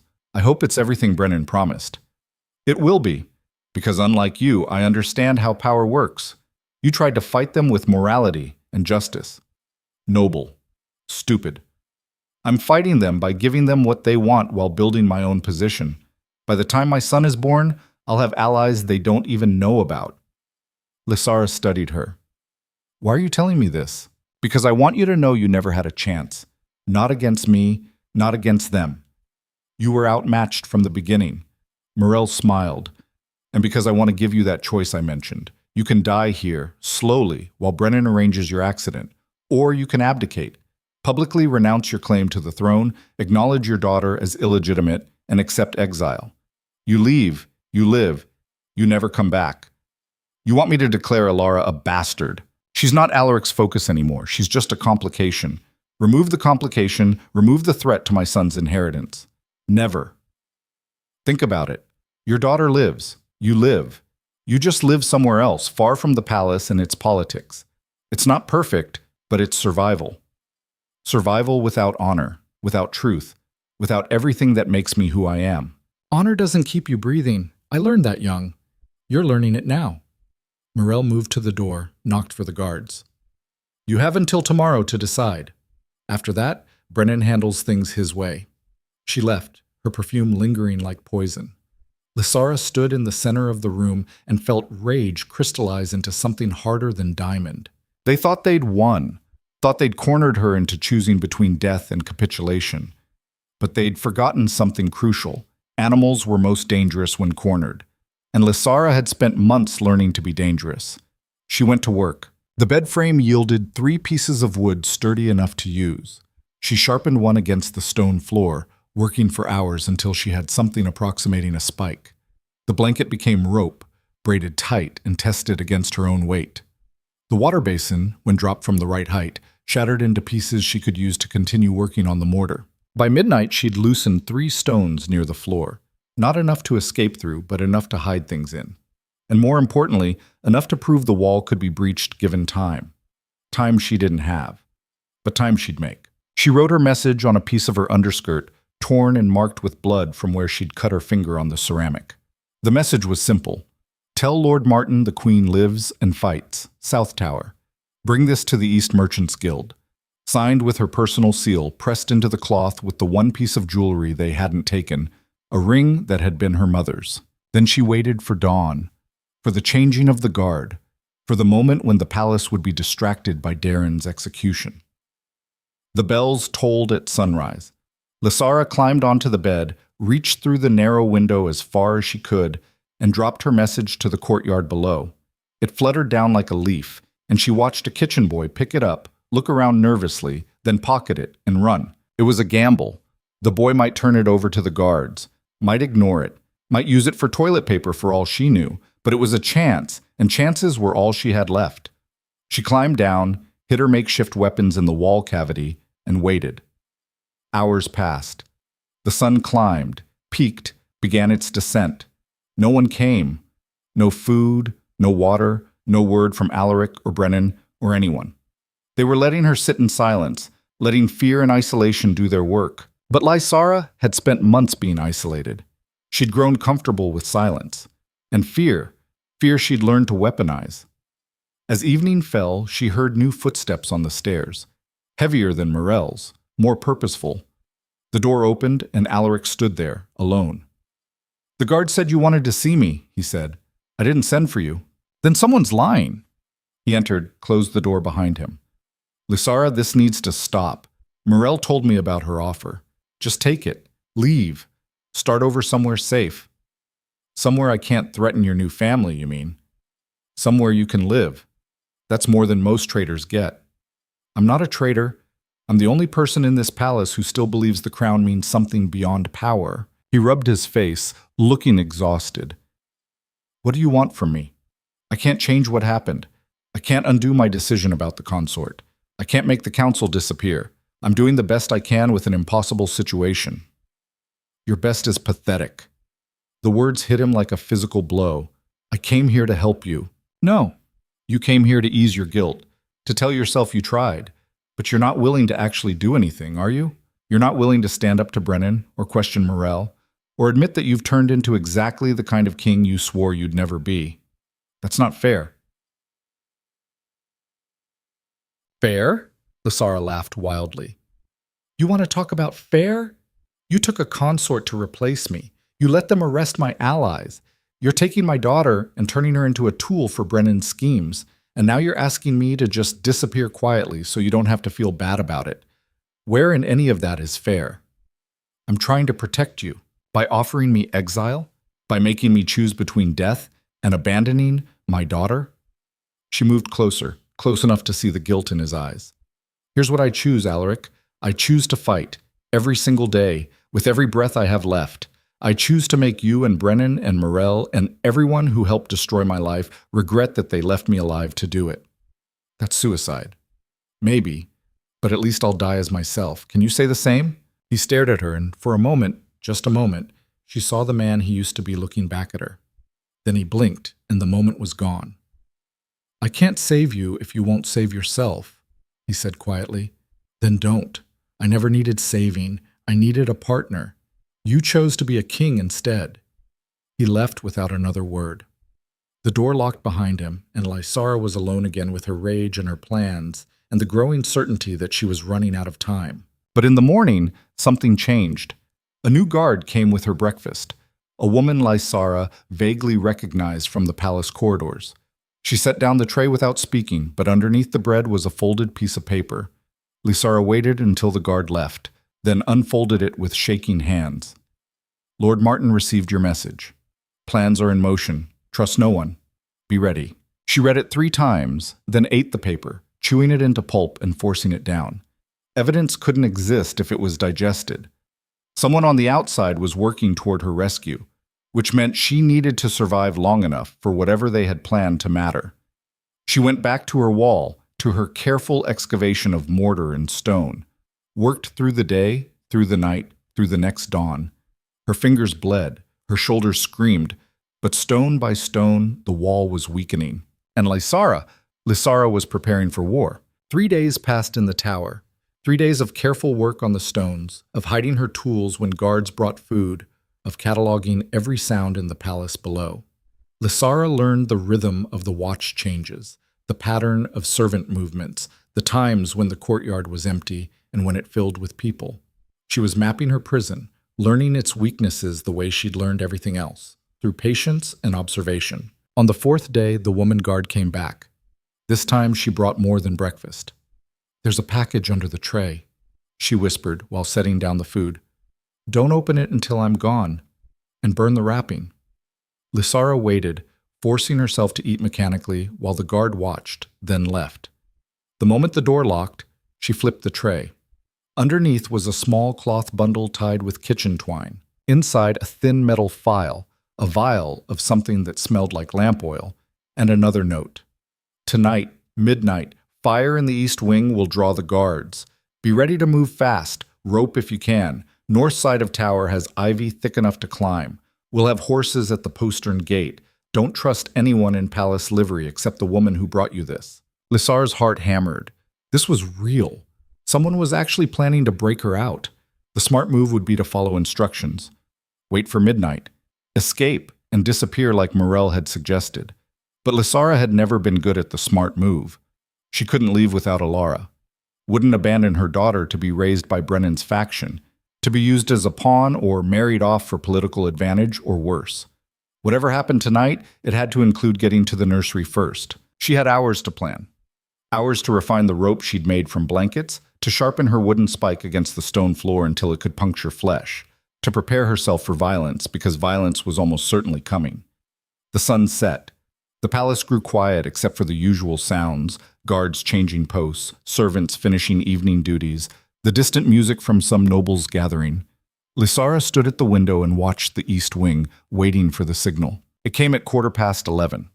Flames erupted from a window 3 floors down in the administrative section. Not huge, controlled, purposeful, but enough to cause panic.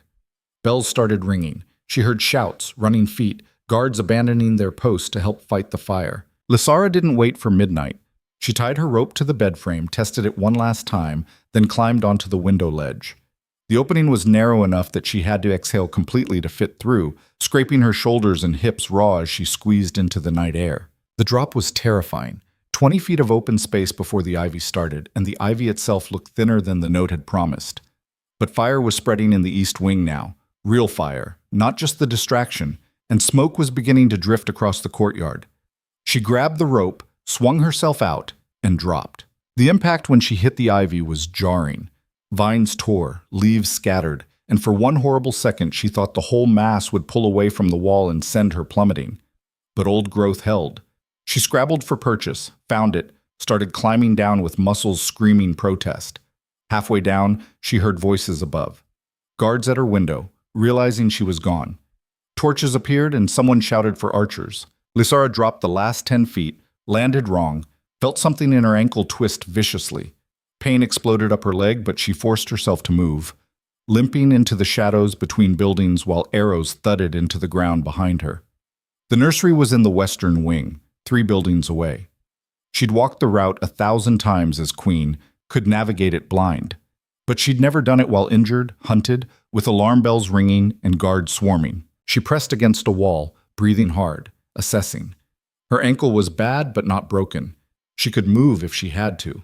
The palace was chaos. Fire in one wing, escaped prisoner in another, no one sure what to prioritize. That chaos was her advantage. A servant ran past, arms full of linens for the fire brigade. Lysara grabbed her, pulled her into an alcove, one hand over the girl's mouth. "I'm not going to hurt you," Lysara whispered, "but I need your dress and your cap. Now." The girl's eyes were huge with terror, but she nodded. They switched clothes quickly. Lysara's tower dress for the servant's plain wool. It was too big, smelled like smoke and lye, but it would work in dim light. "Thank you," Lysara said, then added, "Run to the east gate. Tell them the South Tower prisoner is heading for the stables. Understand?" The girl nodded again and fled. A false trail, but every minute of confusion helped. Lysara pulled the cap low over her face and joined the stream of servants rushing toward the fire. No one looked twice at another pair of hands. She peeled off when she reached the western wing, slipped through a side entrance she'd used countless times for private access to Alara's rooms. The nursery hallway was empty except for one guard stationed outside the main door.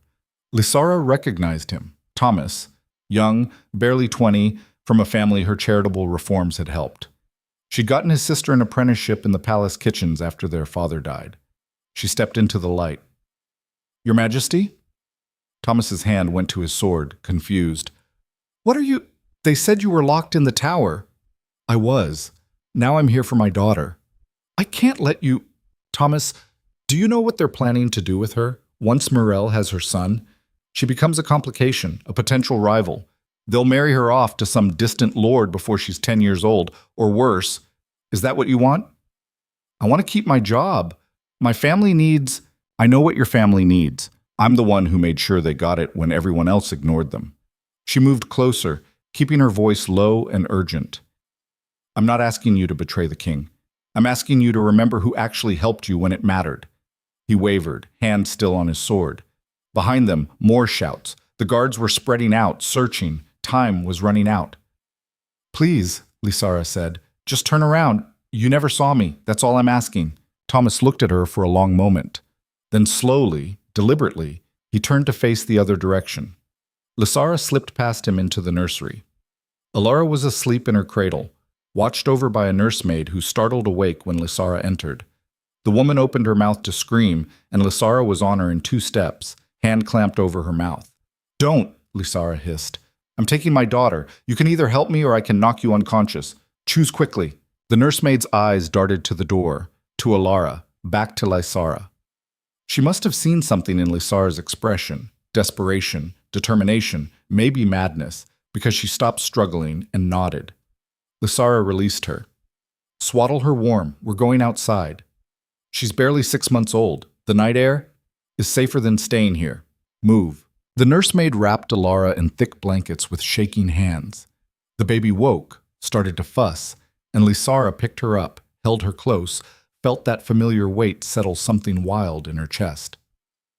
"Where's the postern gate?" she asked the nursemaid. "Through the kitchens, past the herb garden, through the gap in the old wall. But, Your Majesty, there are guards." "Not tonight. Tonight everyone's watching the fire." Lysara adjusted Alara against her shoulder. "Thank you for taking care of her." She left before the woman could respond. Alara clutched tight, moving as fast as her injured ankle allowed. Thomas was still facing away when she passed. He didn't turn around. The route to the postern gate was longer than she remembered, or maybe pain and fear were stretching time. Alara had stopped fussing, seemed to sense the tension, stayed quiet against her mother's chest. They passed through empty corridors, down servant stairs, through the massive kitchens where a few scullery workers stared but didn't challenge her. The herb garden was dark and overgrown. The old wall section beyond it had crumbled decades ago, leaving a gap just wide enough for a person to squeeze through. Lysara approached carefully, listening for guards, for horses, for any sign of the rescue team the note had promised. Nothing. just silence and the distant sound of the fire still burning. She waited in the shadows, Alara breathing softly against her neck, and wondered if this was a trap. If she'd been foolish to trust a note from a stranger. If she should turn back, try to negotiate, find some other way. Then horses emerged from the darkness. 3 of them, riders cloaked and hooded. The lead rider dismounted, pushed back the hood. Lord Martin. Your Majesty, he said quietly. We need to move, now. Where's the woman guard who was helping me? Arrested an hour ago.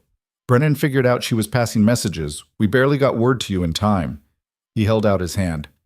Please, we don't have long before they realize where you've gone. Lysara looked at him, at the horses, at the dark countryside beyond the palace walls. This was the moment.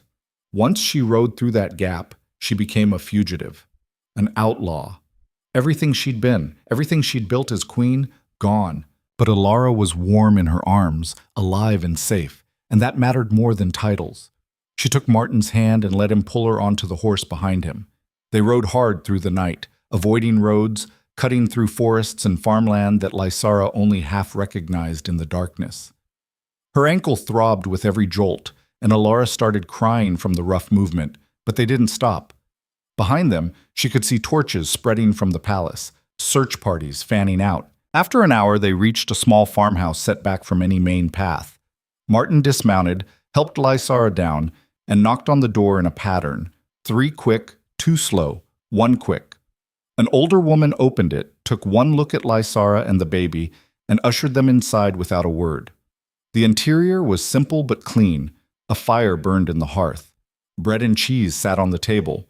The woman gestured to a chair and Lysara collapsed into it, suddenly aware of how much everything hurt. She'll need milk, Martin said, nodding to Alara. And medical attention for that ankle. I'll manage, Lysara said, though her voice shook. No, you'll rest. We have 2 hours before we need to move again. Martin sat across from her. Your Majesty, you need to understand what you've done. Escaping the tower, taking the princess, Brennan will call it kidnapping, treason. He'll want you executed. He already wanted me executed. This just makes it official. The king will have to choose. You or Brennan. He can't protect both. He'll choose Brennan. He always does. Lysara accepted a cup of water from the farm wife, drank deeply. What's your plan? You didn't break me out just to hide me in farmhouses. The eastern provinces. Lord Kael controls that territory, and he's no friend of Brennan's. He'll give you sanctuary while we build support. Build support for what? Martin leaned forward. For exposing what Brennan's done. The corruption, the manipulation, the way he's turned the king into a puppet. You have evidence. I have connections. Together, we can force the council to act. Or they'll hunt us down and execute us for sedition. Possibly. But what's the alternative? You run? Hide? Spend the rest of your life looking over your shoulder while your daughter grows up in exile? He shook his head. You're not built for hiding, Your Majesty. You're built for fighting, so fight. Lysara looked down at Alara, who'd finally settled into exhausted sleep. 6 months old. Too young to understand that her mother had just thrown away a kingdom for her safety. Too young to know what price they'd all pay for tonight's choices. Tell me about Kael, Lysara said. They talked through the night, planning. Lord Kael controlled the eastern provinces, mining territory, resource-rich, strategically important. He'd been trying to get a council seat for years, blocked repeatedly by Brennan's faction. He had money, soldiers, and motivation. If anyone would back a move against the current council, it would be him. But he'll want something in return, Martin warned. Kael doesn't do favors without compensation. What does he want? What everyone wants. Power, influence, a seat at the table. Martin paused. And probably you. Me? As an ally. A legitimate connection to the throne. You're still technically queen, still married to Alaric. That gives you authority, even in exile. Kael's smart enough to recognize that. And if I refuse to be his political tool, then we find another way. But Your Majesty, you need to be realistic. You're a fugitive with a baby and no resources. Pride is expensive right now. He was right, and Lysara hated it, but she was too tired and hurt to argue. They rested until dawn, then rode again, changing horses at another safe house, moving steadily east while the palace search parties scoured the western territories. It took 3 days to reach Kael's fortress. 3 days of rough travel, sleeping in barns and abandoned cottages, feeding Alara, and watching her daughter adapt to upheaval with the resilience of the very young. 3 days of Lysara's ankle slowly healing and her resolve slowly hardening into something that felt like steel. Kael's fortress sat on a hillside overlooking mining towns and quarries. It was built for defense, all stone and iron, more military installation than noble estate. Guards challenged them at the gates, but Martin had sent word ahead. They were escorted through courtyards that smelled like forge smoke and weapon oil, into a great hall where Lord Kael waited. He was younger than Lysara expected, maybe 40, with the build of someone who'd done physical labor before inheriting his title. Gray threaded through his dark hair, and his face carried scars that suggested he'd seen combat. "Your Majesty," he said, bowing with what seemed like genuine respect. "Welcome to Ironhold. Your arrival has been anticipated." Word travels fast. The kingdom's in uproar. The queen escapes imprisonment, steals the princess, disappears into the countryside. It's all anyone's talking about. He gestured to a servant. "Bring food and wine, and a nursemaid for the child." "She stays with me," Lysara said quickly. "Of course. But surely you'd like someone to help care for her while we talk. The woman I've called is discreet and experienced. She raised my own children." Lysara hesitated, then nodded. The nursemaid arrived, middle-aged, kind-faced, and Lysara reluctantly handed over Alara after watching the woman's competence with other children in the hall. Once they were alone, just Lysara, Kael, and Martin, the pleasantries dropped. "Brennan's put a price on your head," Kael said flatly. 10,000 gold, alive preferably, but dead if necessary. The official charge is kidnapping and treason." "I didn't kidnap my own daughter. The king says otherwise.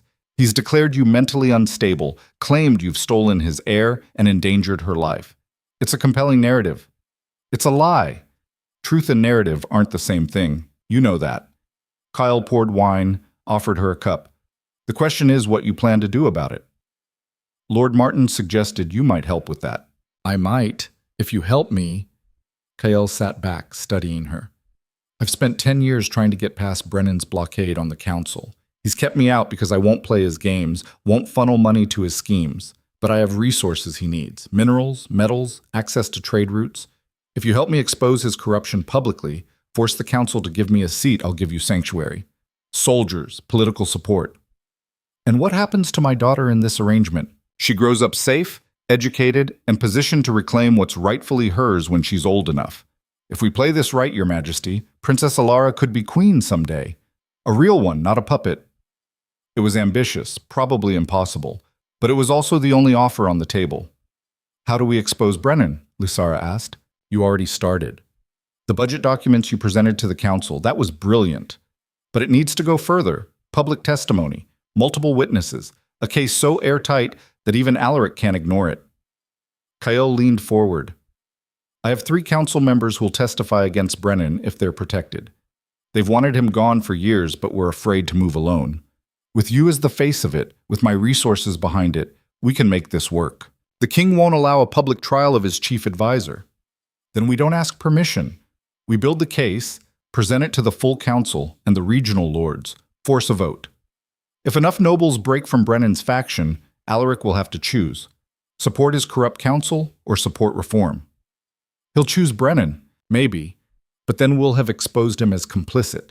That damages his legitimacy, makes people question whether he's fit to rule." Kael's eyes glinted. "Either way, we win something." Lysara looked at Martin. "You agree with this?" "I think it's dangerous and brilliant in equal measure, which means it's probably our best option." Over the following weeks, Lysara settled into an existence she never imagined. Days were spent in Kael's war room, mapping political alliances, reviewing financial documents, interviewing the council members brave enough to testify against Brennan. Nights were spent with Alara, rocking her daughter to sleep, telling her stories about a kingdom she might someday reclaim. The evidence against Brennan grew. Not just financial corruption, though that was damning enough, but proof of blackmail, witness intimidation, manipulation of trade contracts to benefit his allies.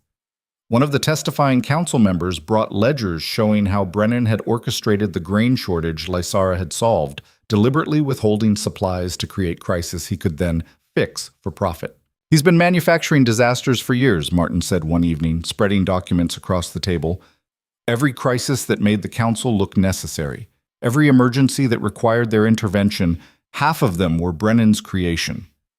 The king must have known or suspected, but Brennan made sure Alaric needed him too much to question it. Every time Alaric tried to assert independence, Brennan engineered a crisis that proved why royal authority needed council guidance. Lysara stared at the papers, seeing years of manipulation laid bare. We need to present this to everyone at once. The full council, the regional lords, the guild masters. Make it too public for Brennan to suppress. That means going back to the capital, to the palace. I know. Kael entered, overheard the last part. Suicide. The moment you set foot in the capital, guards will arrest you. Not if we do it during the spring assembly. Every noble in the kingdom attends. If I walk in during the public session, in front of hundreds of witnesses, Brennan can't just disappear me. He'd have to arrest me openly, which means a public trial, which means our evidence gets heard. You're betting your life on publicity as protection. I'm betting my life that enough people are tired of Brennan's games that they'll listen if given the chance. Lysara stood, paced. And I'm betting that Alaric, whatever he's become, won't have me executed in front of the entire nobility without cause. That's a lot of faith in a man who let you be imprisoned. It's not faith. It's calculation. Alaric cares about legacy, about how history sees him. Killing his wife publicly makes him a tyrant. He won't risk that. Kael and Martin exchanged looks. It could work, Martin said slowly, if we coordinate correctly. Get enough nobles on our side beforehand. Make sure the evidence is distributed before you arrive so they know what you're exposing. And I'll bring soldiers, Kael added. Not enough to start a war, but enough to make arresting you politically costly. If they want you, they'll have to go through Eastern forces to get you. They planned for weeks. Messages went out to sympathetic nobles, to guildmasters Lysara had worked with, to regional lords who'd been shut out of Brennan's circle.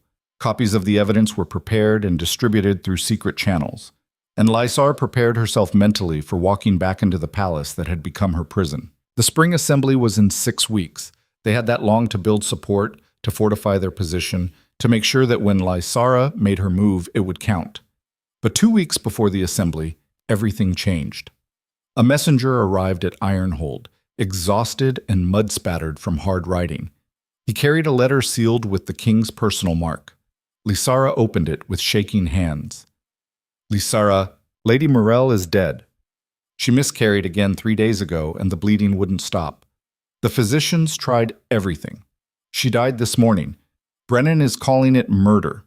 He's claiming you had her poisoned before you escaped, that the poison took time to work. He's demanding I declare you a regicide and outlaw you formally. I don't know what to believe anymore, but I thought you should know. Whatever you're planning, it needs to happen soon. Brennan's consolidating power, and I'm running out of ways to resist him without losing the kingdom entirely. For what it's worth, I'm sorry. For all of it. Alaric Lysara read it twice, then handed it to Martin. Morell's dead. That's unexpected. Convenient, more like. For Brennan. Kael took the letter, scanned it. She failed twice to produce an heir. She was a liability. And now she's a martyr he can use against you. You think Brennan killed her? I think powerful men don't leave loose ends, and pregnant women die in childbirth all the time. Easy to arrange, hard to prove. The implications hit like a fist. He's going to frame me for her murder, use it to turn public opinion completely against me. He's already started. Listen. Kael gestured to the messenger. Tell her what you heard in the capital. The messenger swallowed nervously. They're saying you poisoned Lady Morell out of jealousy, Your Majesty. That you couldn't stand being replaced, so you killed her and her baby. The broadsheets are full of it. People are burning effigies of you in the streets. Lysara felt the room tilt. Everything they'd built, all the support they'd carefully gathered, Brennan was destroying it with a single narrative. The sympathetic queen become a jealous murderer, the wronged woman become a monster. We move up the timeline, she said. The assembly is in 2 weeks. We can't wait. We go now. Present the evidence before Brennan's story solidifies. That's not enough time to, Martin started. It has to be. Every day we wait, more people believe his version. We present our evidence, we force the confrontation, we make them choose between Brennan's lies and documented proof. And if they choose his lies anyway, then at least we tried. At least history will have the truth, even if the present rejects it. They worked frantically. Messages went out with increased urgency. Nobles who'd been cautious were pressed for commitment. The evidence was compiled into packages that even the most politically naive could understand, and Lysara prepared herself for what was likely to be either her greatest triumph or her final act. 3 days before they planned to leave for the capital, another message arrived. This one from inside the palace, from a source Martin wouldn't name. The king knows you're coming. Brennan knows. They're preparing. Be careful. It's a trap, Kael said flatly. They'll arrest you the moment you arrive. Probably, but we're out of options. Lysara looked at Alara, sleeping peacefully in her cradle. She'd grown in the months since they'd fled, babbling now, starting to recognize faces, becoming a person instead of just an infant. I need you to promise me something. If this goes wrong, if they execute me, you protect her, raise her, tell her the truth about what happened. Your Majesty, promise me, Kael. He met her eyes, saw the steel there. I promise, but I'd rather not have to keep that promise. Then let's make sure you don't have to. They left for the capital at dawn, a procession of 50 soldiers flying Kael's banner and Lysara's personal standard, the one she'd designed when she became queen, showing a phoenix rising from flames. Subtle wasn't the goal anymore. They were making a statement. The journey took 4 days. As they traveled, they gathered supporters, minor nobles joining the procession, merchants who remembered Lysara's reforms, common people who lined the roads to watch. By the time they reached the capital's outskirts, their numbers had swelled to nearly 200. The city gates were closed. Guards stood ready with crossbows and spears. Lysara rode to the front of the procession alone. I am Queen Lysara Heir. I've come to address the spring assembly on matters of critical importance to the kingdom. Open the gates. You're under arrest for treason and murder, the guard captain shouted back. Surrender now, and you'll be given a fair trial. I'll have my fair trial in front of the entire assembly. Open the gates, or I'll present my evidence to the people in the streets. Either way, the truth comes out today. The standoff lasted 10 minutes. Then the gates opened. Not because the guards wanted to, but because crowds had gathered inside, drawn by the commotion. Citizens who remembered Lysara's charity work, who'd benefited from her reforms, who'd watched her be pushed aside and wondered why. They weren't an army, but they were witnesses. And that made them powerful. Lysara rode through the gates with her procession behind her. The crowds parted, some cheering, some silent, some clearly hostile. She didn't acknowledge any of them, just kept her eyes forward, focused on the palace rising ahead like a monument to everything she'd lost and everything she was fighting to reclaim. They reached the assembly hall as the spring session was beginning. Hundreds of nobles packed the galleries, with Alaric on his throne and Brennan at his right hand. The hall went silent when Lysara entered. She walked down the center aisle, Kael and Martin flanking her, and every eye tracked her movement. When she reached the floor, she turned to face the assembly. I stand before you accused of crimes I didn't commit, she said, her voice carrying to the rafters. Treason, kidnapping, murder. But before you judge me, I ask that you hear the evidence I've brought. Evidence of corruption, manipulation, and conspiracy that reaches to the highest levels of this council. Remove her, Brennan ordered guards. But Lord Martin stepped forward. By assembly law, any noble may petition to present evidence in open session. The queen is still legally a noble of this kingdom. She has that right. Murmurs rippled through the crowd. Alaric looked between Brennan and Lysara, clearly torn. The law is clear, Your Majesty, another council member called out, one of the ones they'd recruited. She must be heard. Alaric's jaw tightened. Make it quick. Lysara pulled out this first document. Lord Brennan has spent 5 years systematically looting the royal treasury through fraudulent contracts and manufactured crises. These ledgers prove it. She began presenting, piece by piece, the grain shortage he'd created, the contracts awarded to shell companies, the blackmail and intimidation. With each revelation, the crowd's mood shifted. Nobles who'd supported Brennan started looking uncertain, Others looked angry at being deceived. Brennan fought back, calling her documents forgeries, her witnesses liars. But Lysara had anticipated every defense. For every claim he made, she had proof to counter it. And when he called her a murderer, she produced something they hadn't expected. A physician's sworn statement that Morel's death was consistent with natural complications from miscarriage, not poison. She wasn't murdered, Lysara said. She died because her body couldn't sustain another pregnancy. Because she was pushed to conceive again too quickly after the first miscarriage. Because Lord Brennan cared more about securing his political position than about her health. The accusation landed like a thunderbolt. Brennan went pale. That's a lie. Is it? Then explain why you were pressuring her physician to administer fertility herbs against his medical judgment. Explain why you threatened him when he suggested waiting. I have his testimony. Shall I present it? The hall erupted. Nobles shouting, guards trying to restore order, Alaric demanding silence while looking like the foundation of his world had cracked. Through it all, Lysara stood steady, watching her accusations land, watching Brennan's carefully constructed authority crumble, watching the shift she'd fought for finally beginning to happen. Alaric rose from his throne. Enough. We'll investigate these claims properly. Lord Brennan, you're suspended from the council pending review. Your assets are frozen and your movements restricted to the capital. Brennan stared at him in betrayal. Your Majesty, you can't. I can. I am. And I should have done it months ago. Alaric looked at Lysara, and something in his expression had changed. As for you, the charges of treason and kidnapping are suspended pending investigation. You're free to remain in the capital under supervision while we sort this out.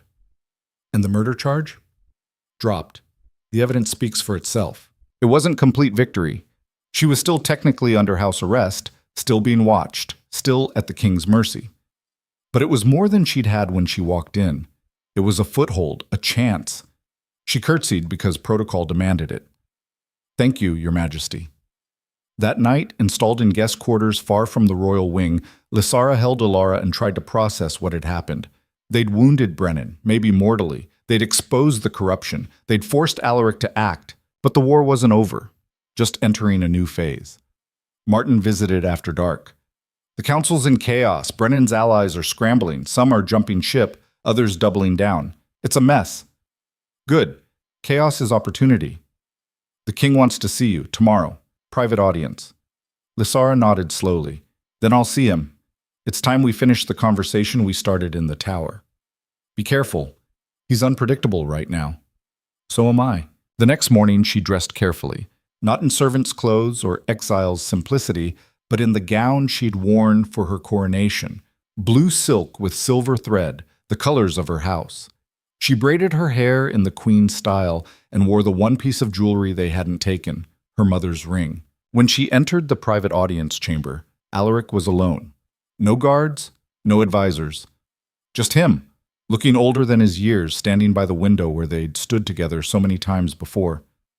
You've gotten thin, he said without turning around. Exile doesn't include regular meals. I didn't mean. He turned to face her. I've made so many mistakes, Lysara. With you, with the kingdom, with everything. Yes, you have. Is there any chance could we? No, she said gently. Whatever we were is gone. You killed it when you chose power over partnership, but we can build something new, something based on truth instead of love. Co-parents, allies, maybe eventually friends. That's all that's left? That's more than most divorced couples manage, and we're not even divorced yet. He laughed, bitter and broken. What do you want? From me? From this? I want Brennan removed permanently. I want the council reformed with actual oversight. I want my daughter recognized as a legitimate heir with full rights. She moved closer. And I want you to stop being whatever he turned you into and remember who you could be. The kingdom needs a king, Alaric, not a puppet, not a tyrant, a king. I don't know if I can be that anymore. Then learn, or step aside for someone who can. The words hung between them like a blade. Alaric stared at her, and she saw the moment something in him shifted. Acceptance, maybe. Or just exhaustion. I'll try, he said finally. To be better, to fix what I've broken. But Lysara, I can't promise it'll work. I'm not asking for promises. just action.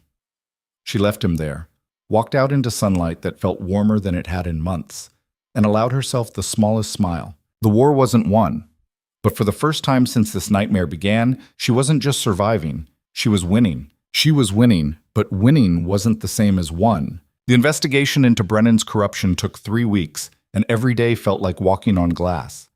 Lysara stayed in the palace guest quarters under what they politely called protective custody, which meant guards at her door and restrictions on her movements. She could see Alara daily, could meet with Martin and the other sympathetic council members, but she couldn't leave the palace grounds, couldn't address the public directly, couldn't do anything that might be construed as influencing the investigation. It was a cage with better furniture than the tower, but still a cage. Brennan fought back with everything he had. His allies on the council tried to discredit the evidence, claimed the witnesses had been coerced, suggested that Lysara had manufactured the entire conspiracy to reclaim her position.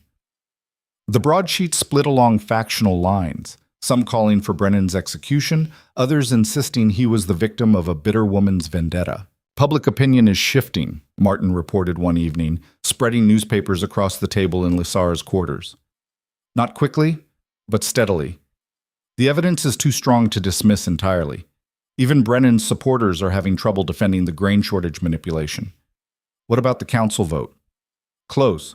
Very close.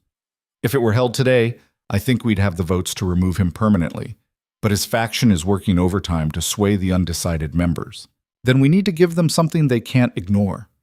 Lysara paced, thinking. The witnesses we have are good, but they're all insiders. Council members, palace officials, people the public sees as part of the corrupt system anyway. What are you suggesting? We need testimony from someone outside the palace, someone the common people trust. Someone who's suffering under Brennan's schemes can't be dismissed as political theater. Martin's eyes lit up. The Eastern Province families, the ones who lost everything during the manufactured grain shortage. If they testified, exactly. Real people with real losses, that's more powerful than any ledger. She stopped pacing, looked at him directly. Can you get them here? For the final council session? I can try, but Lysara, Brennan's people will fight it. They'll claim it's theater, that you're manipulating victims. Let them claim whatever they want. When a mother stands in front of the council and talks about watching her children starve while grain sat rotting in Brennan's warehouses, no amount of political spin will make that palatable. The witnesses arrived 5 days later, 8 families from the eastern provinces, people whose farms had failed and whose children had gone hungry while Brennan profited from artificial scarcity. Lysara met with each one privately, listened to their stories, felt her rage crystallize into something cold and purposeful. A woman named Marin, whose husband had died from pneumonia he caught while traveling to find affordable grain. A farmer named Tobin, whose land was seized for debt after crop prices collapsed. A grandmother who'd buried 2 grandchildren because there wasn't enough food to go around. Why are you doing this? Marin asked after she'd told her story. You're a queen. What do you care about people like us? Because I'm a queen who remembers what power is for, Lysara said. And because letting Brennan destroy families to line his pockets is exactly the kind of evil that makes kingdoms fall. I won't allow it. Not anymore. They say you murdered that lady, the consort. They say a lot of things. Most of them are lies designed to protect men who prefer their victims silent. Marin studied her with sharp eyes that had seen too much. You're not what I expected. What did you expect? Someone softer, someone who'd fall apart under pressure. But you're like iron, aren't you? Bent, but not broken. I broke, Lysara said quietly. More than once. I just learned how to use the pieces as weapons. The final council session was called for the following week. Lysara spent the intervening days preparing, rehearsing with the witnesses, coordinating with Martin on presentation order, anticipating every objection Brennan might raise. At night she held Alara and told her daughter stories about justice and courage, and the price of standing up to corruption. You won't remember this, she whispered one evening, rocking Alara to sleep. But someday I'll tell you what we did here. How we fought back when everyone said we should stay quiet. How we won because we refused to accept that power means the right to harm. Alara grabbed her finger, held tight, and Lysara felt something in her chest crack open. Not breaking this time, but blooming. Whatever happened in the coming days, she'd given her daughter this proof that fighting back was possible, that queens could be more than decorative, that silence in the face of injustice was its own kind of defeat. The morning of the final session, Lysara dressed in the same blue and silver gown she'd worn to face Alaric. She braided her hair in the queen's style and wore her mother's ring. When she looked in the mirror, she barely recognized herself. The woman staring back was harder than the girl who'd married for love, sharper than the queen who'd tried to please everyone. This woman had been forged in fire and exile and betrayal. This woman was dangerous. The council chamber was packed beyond capacity. Every seat filled, people standing along the walls, guards stationed at every entrance. The witnesses sat in a special section Lysara had requested, their worn clothes and calloused hands a stark contrast to the nobles' finery. Brennan sat with his remaining allies, his face a mask of controlled fury. Alaric sat on the throne looking exhausted, like he hadn't slept in days. Lord Martin called the session to order. We're here to render final judgment on the charges against Lord Brennan Thorne. The evidence has been reviewed. Today we hear final testimony, then vote. Brennan's attorney stood, a slick man named Vex, who specialized in making corruption look like misunderstanding. The charges against Lord Brennan are politically motivated lies orchestrated by a disgraced queen seeking revenge. Every document can be explained. Every witness has been coerced or compensated. This is a show trial, nothing more. Then let's make it a good show, Lysara said, standing. I call Marin of Eastfield to testify. Marin walked to the front with dignity despite her fear. She stood before the council and spoke in a voice that shook but never broke. My husband was a grain merchant. Honest work, fair prices. 3 years ago the harvest was good, abundant, but the prices kept climbing anyway. We couldn't understand it. More grain should mean lower prices. My husband spent 2 months investigating, traveling to different regions. He found warehouses full of grain just sitting there rotting while people starved. Who owned the warehouses? Martin asked gently. Companies we'd never heard of. But when my husband dug deeper, he found they all traced back to shell corporations controlled by Lord Brennan. Vex jumped up. Hearsay. She has no proof. I have his notes. Marin pulled out a worn journal. Every warehouse, every company, every connection. He died before he could bring them to anyone who'd listen.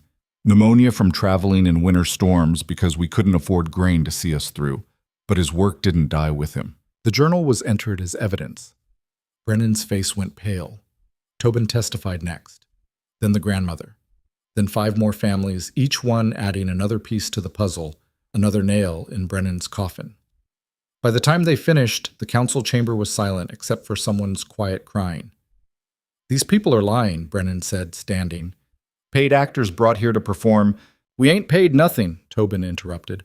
We're here because that woman, he pointed at Lysara, asked us to tell the truth. Said it mattered, said someone would finally listen. And we are listening, Lord Cale said from his newly awarded council seat. What I'm hearing is that Lord Brennan systematically destroyed families to increase his wealth. What I'm hearing is corruption so deep it poisoned everything he touched. What you're hearing is a carefully constructed narrative, Vex tried. No. Alaric stood from the throne. What we're hearing is the truth we should have confronted years ago. I'm hearing it, the council is hearing it, and the kingdom is hearing it. He looked at Brennan, and something had shifted in his expression. The guilt, the uncertainty, the weakness, gone. What remained was anger. You made me complicit in this, Alaric said. You used my fear of instability to justify your schemes. You manipulated my concerns about succession to install your puppet consort. You turned my legitimate need for counsel into a cage I didn't even realize I was in.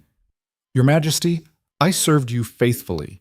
You served yourself, and you used me to do it. Alaric descended from the throne, walked to stand before Brennan. I'm going to say this once. You are stripped of all titles, lands, and assets. Your noble status is revoked, and you will spend the rest of your life in prison contemplating the damage you've done. You can't. The council has to vote.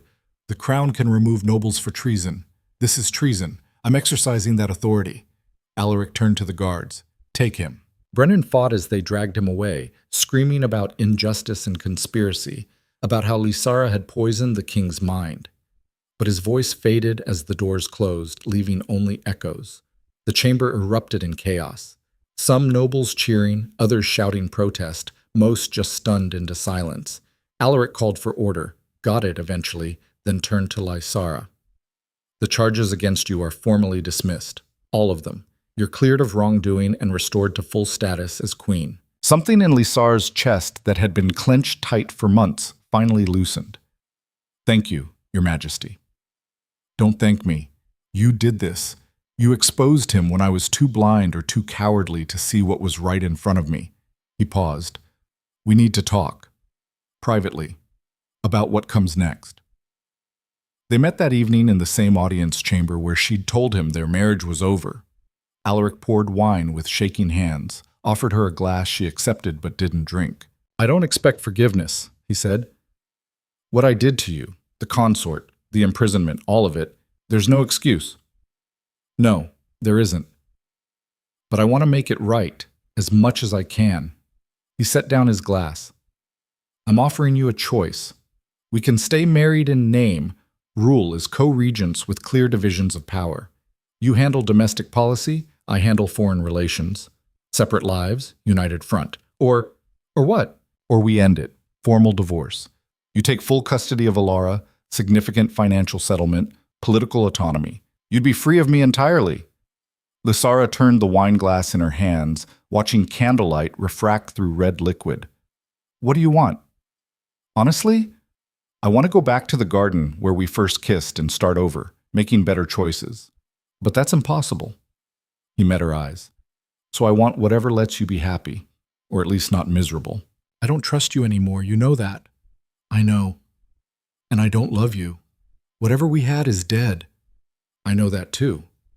But I do think we could work together. For the kingdom. For Alara. She set down the glass. Not as husband and wife, as partners in governance. You were right about the division of responsibility. I'm better at domestic policy anyway, and you're better at not starting wars. Is that a yes to staying married? It's a yes to rebuilding something functional from the wreckage. We owe the kingdom that much. And we owe Alara parents who can be in the same room without destroying each other. Alaric nodded slowly. Then we'll make it work, somehow. We will. Because the alternative is letting Brennan's corruption win even after he's gone. And I refuse to give him that satisfaction. The announcement of their reconciliation, such as it was, came at the next public assembly. Alaric presented it as a healing of rifts, a royal couple reunited in service to the kingdom. The people cheered because people wanted to believe in love stories with happy endings. Lysara stood beside him and smiled and let them believe what they needed to believe. The truth was messier, sadder, more complicated. But truth usually was. The reforms started immediately. Lysara restructured the council, adding seats for regional representatives and guild masters, people who actually understood the lives of common citizens. She reinstated the charitable programs Brennan had quietly eliminated, expanded education access, and created oversight committees to prevent future corruption. The Eastern Province families were compensated from Brennan's seized assets. Marin used her portion to start a grain cooperative that prevented price manipulation. Tobin bought back his land and helped establish farmer protections. The grandmother donated hers to an orphanage, saying her grandchildren would have wanted other children fed. Lysara visited them 6 months later, brought Alara with her. I wanted you to meet her, she told Marin. The child I risked everything to protect. You did the same for yours. I thought you'd understand. Marin held Alara carefully, like something precious and breakable. She has your eyes, strong eyes. She'll be a good queen someday. If she wants to be, I'm not going to force her into anything. You say that now. Wait until she's old enough to have opinions. Marin smiled. But I believe you'll try. That's more than most royal parents manage. Back at the palace, life settled into new rhythms. Lysara and Alaric maintained separate chambers, met for state business and family dinners, treated each other with cordial professionalism. It wasn't love, but it was functional. Sometimes that was enough. Alara grew, walking now, babbling in sounds that would become words, developing the kind of stubborn independence that made Lysara both proud and terrified. She's just like you, Celia said one afternoon, watching the toddler refuse help with eating and make a spectacular mess instead. Heaven help us all, Lysara replied, but she was smiling. Celia had been released from the dungeons immediately after Brennan's arrest, traumatized but alive. She'd returned to service without hesitation, claimed she had nowhere else to be. Besides, she'd said, someone needs to make sure you don't work yourself to death. Might as well be me. The political landscape shifted slowly. Nobles who'd supported Brennan scrambled to prove their loyalty to reform. New council members brought fresh perspectives and actual accountability. Trade improved. Infrastructure projects moved forward. The kingdom began to heal. But healing was never linear. A year after Brennan's imprisonment, he was found dead in his cell. The official report said illness, but Lysara knew political expedience when she saw it. Someone, maybe multiple someones, had decided that a living Brennan remained a threat to stability. Dead, he became a cautionary tale. "Do you feel guilty?" Alaric asked when they received the news. "No. Should I?" "He died in prison because of what we did. He died in prison because of what he did. We just made sure there were consequences." Lysara set aside the report. "Don't romanticize him into a victim, Alaric. He destroyed lives. He manipulated you, me, the entire kingdom. His death doesn't erase that." "I know. Sometimes I wonder if we could have handled it differently." "We could have. We could have let him continue bleeding the kingdom dry while people starved. We could have stayed silent and comfortable. But we didn't.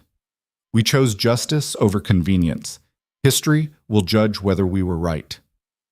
3 years after the reforms began, Lysara stood in the same assembly hall where she'd exposed Brennan's corruption. But today wasn't about trials or accusations. Today was about succession. Alaric had proposed formally recognizing Alara as crown heir, not just in theory, but in law. It required council approval, noble consensus, and public acceptance. And after months of negotiation and political maneuvering, they had all three. "Princess Alara Vane," the herald announced, though the 3-year-old being carried by her nursemaid had no idea what was happening.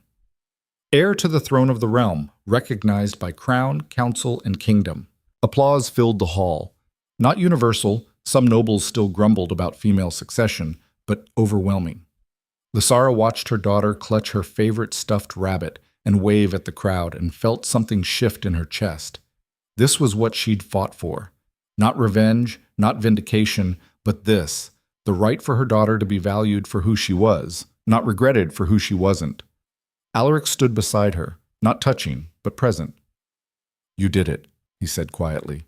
"We did it. Both of us. Eventually. Better late than never?" Something like that. That evening, Lysara took Alara to the gardens, the same gardens where she'd once walked with Alaric and believed in love as foundation for governance. The flowers were different now, replanted under her direction. Hardier varieties that survived winters and required less maintenance. Practical beauty instead of delicate decoration. "See the roses?" she told Alara, pointing. "Your father gave me roses when we were courting. They were beautiful, but they died quickly. These are different. These last." Alara grabbed at a flower, nearly fell. Lysara caught her, held her steady. "That's the thing about beauty," she continued, mostly to herself. "The lasting kind isn't about perfection. It's about resilience, about surviving storms and still blooming." "Mama," Alara said, one of her few clear words. "Yes, baby. Mama's here. Mama's always here." 5 years after everything began, after the first consort announcement, after the tower imprisonment, after the exposure and reform, Lysara received a letter from Marin. The grain cooperative had expanded to 12 provinces. They'd prevented 2 artificial shortages and helped stabilize food prices across the kingdom. "We named it the Phoenix Cooperative," Marin wrote, "because it rose from the ashes of Brennan's destruction. Thought you'd appreciate that." Lysara did appreciate it, more than Marin probably knew. She kept the letter in her private study, along with other reminders of what they'd accomplished. Not trophies, she wasn't interested in glorifying the fight, but evidence. Proof that standing up to corruption mattered, that one person refusing to accept injustice could shift entire systems, that brokenness, properly weaponized, could change kingdoms. Alaric came to her study that evening. They developed a habit of weekly meetings to discuss kingdom business, usually cordial, occasionally warm, never quite crossing back into intimacy. The Eastern Lords are requesting your presence at their summer gathering, he said. They want to honor you formally for the reforms. Will you come? If you want me to. She considered. Yes, we should present a united front, show that the Crown supports regional autonomy. Always thinking politically. Someone has to. She smiled without bitterness. Besides, Ilara would enjoy the trip. She's never seen the mining towns. She'd love it. She loves everything. He paused at the door. Lysara, can I ask you something? Do you regret it? Any of it? Marrying me, fighting Brennan, everything that came after? She thought about this question seriously. I regret the pain, the miscarriages, the isolation, the fear. I regret that you couldn't be the man I needed you to be. But the rest, the fighting, the reforms, becoming someone strong enough to survive it all, no, I don't regret that. Even though we're not what we could have been, we're exactly what we chose to be. You chose the crown over partnership. I chose survival over surrender. We made our decisions and we're living with them. That's not tragedy. That's just life. He nodded slowly. I suppose it is. After he left, Lysara stood at the window and looked out over the city. Lights were beginning to glow in windows as evening fell. Somewhere out there, families were eating dinner. Children were being put to bed. People were living ordinary lives made possible by extraordinary changes to how power operated. She'd done that. Not alone. Martin and Kyle and Marin and countless others had helped. But she'd been the catalyst, the queen who refused to disappear quietly. Your Majesty? Celia appeared in the doorway. Ilara's asking for you. Something about a story before bed. Tell her I'll be there in a moment. Lysara took one last look at the city, at the kingdom she'd fought to make better, at the future her daughter would inherit. Then she turned away from the window and went to read bedtime stories to her heir. The story she chose was one she'd written herself, about a phoenix who fell from the sky, crashed into the earth, and learned that sometimes you had to burn completely before you could rise stronger. Ilara listened with wide eyes, not understanding the metaphor but loving the pictures Lysara painted with words. Again, Ilara demanded when it finished. Tomorrow, sleep now. But Mama, tomorrow. I promise. She tucked Ilara in, kissed her forehead, and stood watching her daughter sleep. This child who'd been called a disappointment. This girl who'd been worth more than a kingdom, though Lysara had refused to choose between them. The old Lysara, the one who'd married for love and believed in happy endings, was gone. That version had died in the tower, or maybe in the throne room when Alaric chose Mirel, or perhaps in the long months of miscarriage and mourning. But what remained was stronger, harder, more dangerous and infinitely more capable. The phoenix hadn't just risen from ashes. It had learned to wield fire. 10 years later, Lysara stood before the council and announced her intention to step down from active governance. Ilara was 12 now, old enough to begin serious political education. Alaric had grown gray at the temples and mellowed with age. The kingdom was stable, prosperous, better than it had been in generations. I've done what I set out to do, Lysara told the assembled nobles. Corruption is checked. Oversight is functioning. The people have voice in their governance. It's time for new leadership to build on this foundation. You're not even 40, Lord Martin protested. You have years of service left, and I'll serve, just differently. I'm not disappearing. I'm shifting focus. She looked at Ilara, sitting in her observer's seat, watching with sharp intelligence. My daughter needs to learn governance from experience, not just theory. And I need to make sure the systems we built survive beyond my direct involvement. The council accepted her semi-retirement with reluctance, but they accepted it because she'd earned that choice. Because queens who saved kingdoms got to decide when they were done. Lysara moved to a smaller residence in the palace grounds, close enough to advise, far enough to let go. She traveled more, visiting provinces and checking on reforms. She wrote, documenting everything that had happened so future historians would have accurate records instead of sanitized myths. And she taught Ilara, not just politics and policy, but the harder lessons. How to recognize manipulation, how to stand alone when necessary, how to use power without being consumed by it. They'll pressure you, she told her daughter one afternoon in the gardens, to be softer, quieter, more accommodating. They'll say it's because you're young, or because you're a woman, or because that's just how things are done. Don't believe them. What should I do instead? Be ruthlessly competent. Be so good at governance that they can't dismiss you without looking foolish. And be willing to fight when fighting matters. Not every battle is worth having, but some are worth everything. How do I know which ones? You'll know. When the alternative to fighting is losing yourself, when silence means complicity in injustice, those are the battles you fight, even when they cost you everything. Allura absorbed this with the seriousness of the almost teenager. Did you lose everything? I lost what I thought mattered.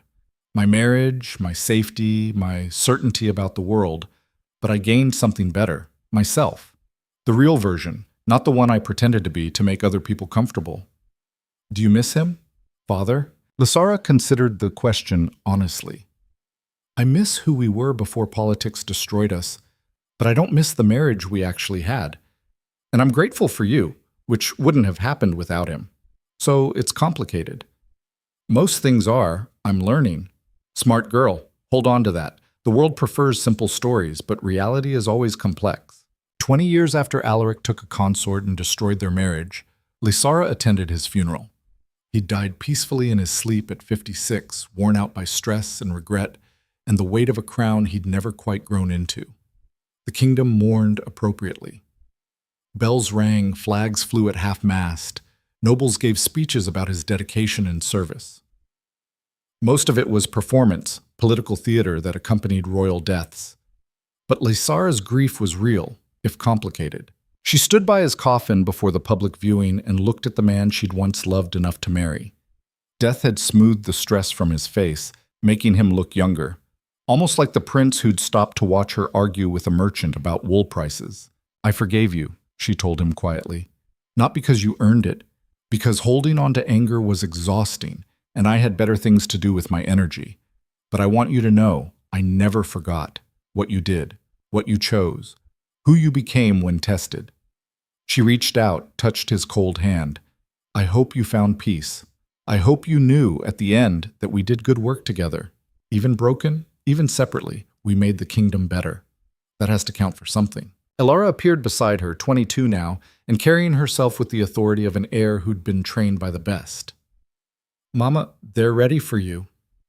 Lysara nodded, stepped back from the coffin.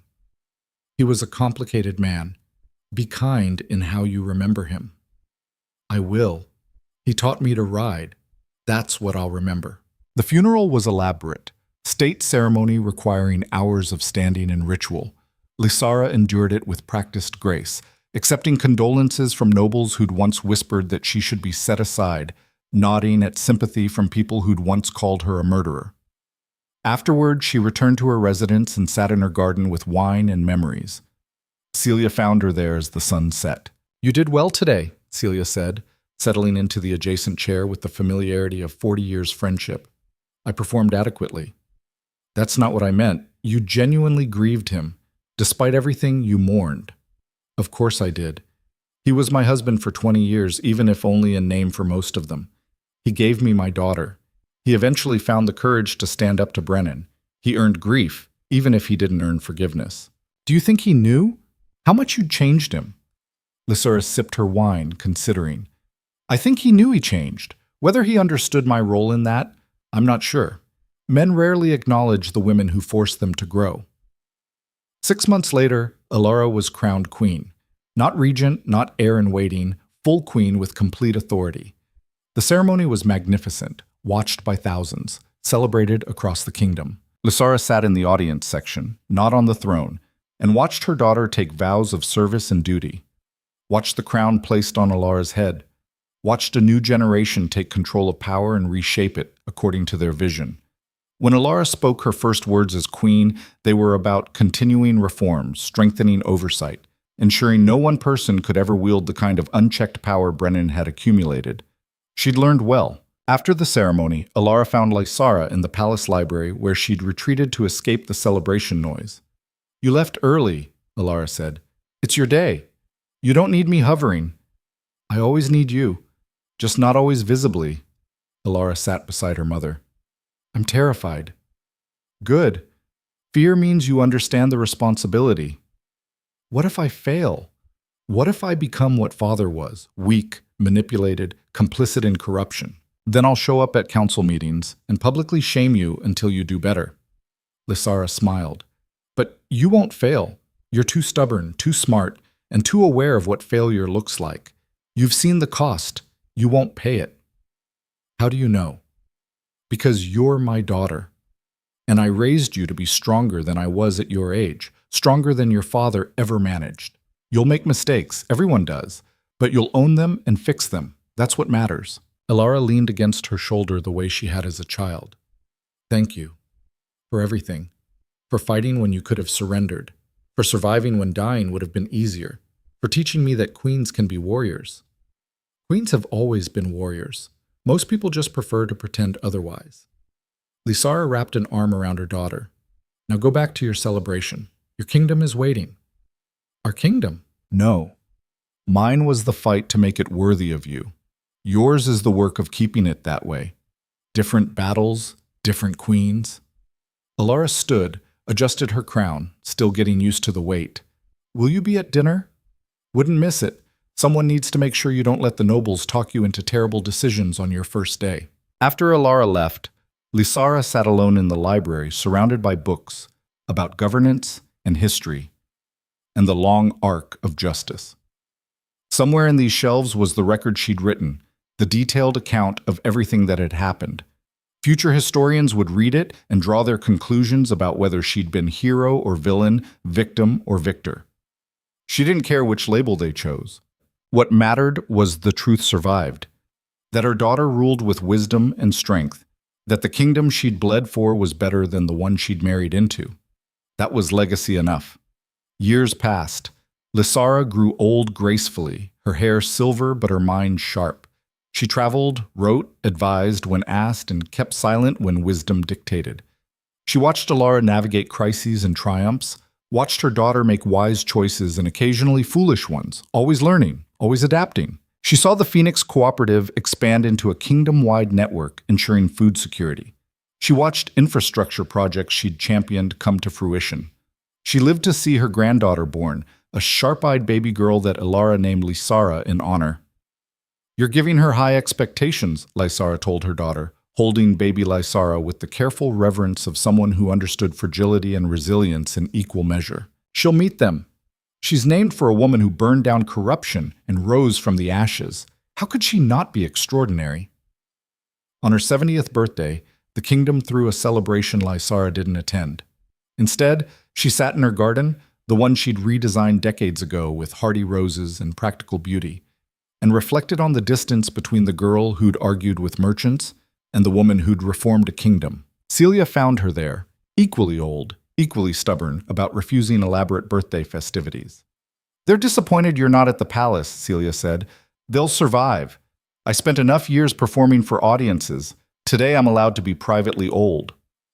"Fair enough." Celia sat with familiar comfort. "Any regrets?" "Thousands. I regret the pain I couldn't prevent, the people I couldn't save, the years I spent fighting instead of building, but the outcome? No, I don't regret that. We did good work. We did necessary work. Whether it was good depends on who's measuring." They sat in comfortable silence, watching the sun set over the city they'd helped reshape. Somewhere out there, people were living lives they might not have had without reforms. Children were fed. Families were stable. Power was checked. It wasn't perfect. Nothing ever was. But it was better. And better was worth everything they'd sacrificed to achieve it. Lysara died 3 years later, in her sleep, at peace. The kingdom mourned genuinely this time. Not political theater, but real grief from people who remembered what she'd done, who she'd been, the price she'd paid for justice. Elara gave the funeral oration, her voice steady despite tears. "My mother taught me that love without strength is meaningless, and strength without compassion is tyranny. She showed me that queens don't have to choose between kindness and power. We can wield both, if we're brave enough to fight for that balance." She was discarded, imprisoned, exiled, and she turned every attempt to destroy her into fuel for transformation. She didn't just survive, she won. And then she made sure her victory served people who'd never met her, who'd never know her name, because that's what mattered most. The funeral procession stretched for miles. Nobles and commoners alike lined the streets, throwing flowers, calling blessings. mourning the woman who'd refused to accept that her value ended when she failed to produce a son. They buried her in the royal crypt, but her real monument was everywhere. In the laws she'd reformed, the systems she'd rebuilt, the daughter she'd raised to be better than any king. The story ended not with love restored or marriage healed, but with something more valuable, a kingdom transformed, a daughter empowered, and proof that discarded queens could reshape the world. Years later, historians would debate her legacy. Some called her a vengeful woman who destroyed a king's peace. Others called her a reformer who saved a kingdom from corruption. Most acknowledged she was both and neither, too complex for simple categories, too human for easy legends. But in the eastern provinces, they told different stories about the queen who stood with farmers against nobles, who valued lives over titles, who proved that power served best when held accountable. And in the palace, Queen Alara II kept her mother's journal in her private study. On difficult days, she'd read passages about surviving imprisonment, fighting corruption, choosing justice over comfort. The final entry, written weeks before Lasara died, said simply, "I was told I wasn't enough, that my value ended when I couldn't give them what they demanded. I believed it for a while. Let it break me." But broken pieces, properly arranged, become mosaics. I took everything they said I lacked and built a kingdom that didn't need their approval. That's not revenge. That's resurrection. And it's available to anyone brave enough to stop seeking validation from people who profit from your silence. Rise, fight, win. Then make sure your winning serves something bigger than ego. That's the work. That's the legacy. That's how discarded queens become legends. The journal stayed in the royal family for generations, passed from mother to daughter, a reminder that kingdoms changed not through perfection, but through people who refused to accept that power justified cruelty. Lasara's story became legend not because it was romantic, but because it was real. Because she'd taken the worst thing that happened to her and forged it into the best thing she did. Because she'd been cast aside and refused to disappear. Because she'd loved, lost, burned, and risen. And because in the end, she'd proven that queens who survive become unstoppable.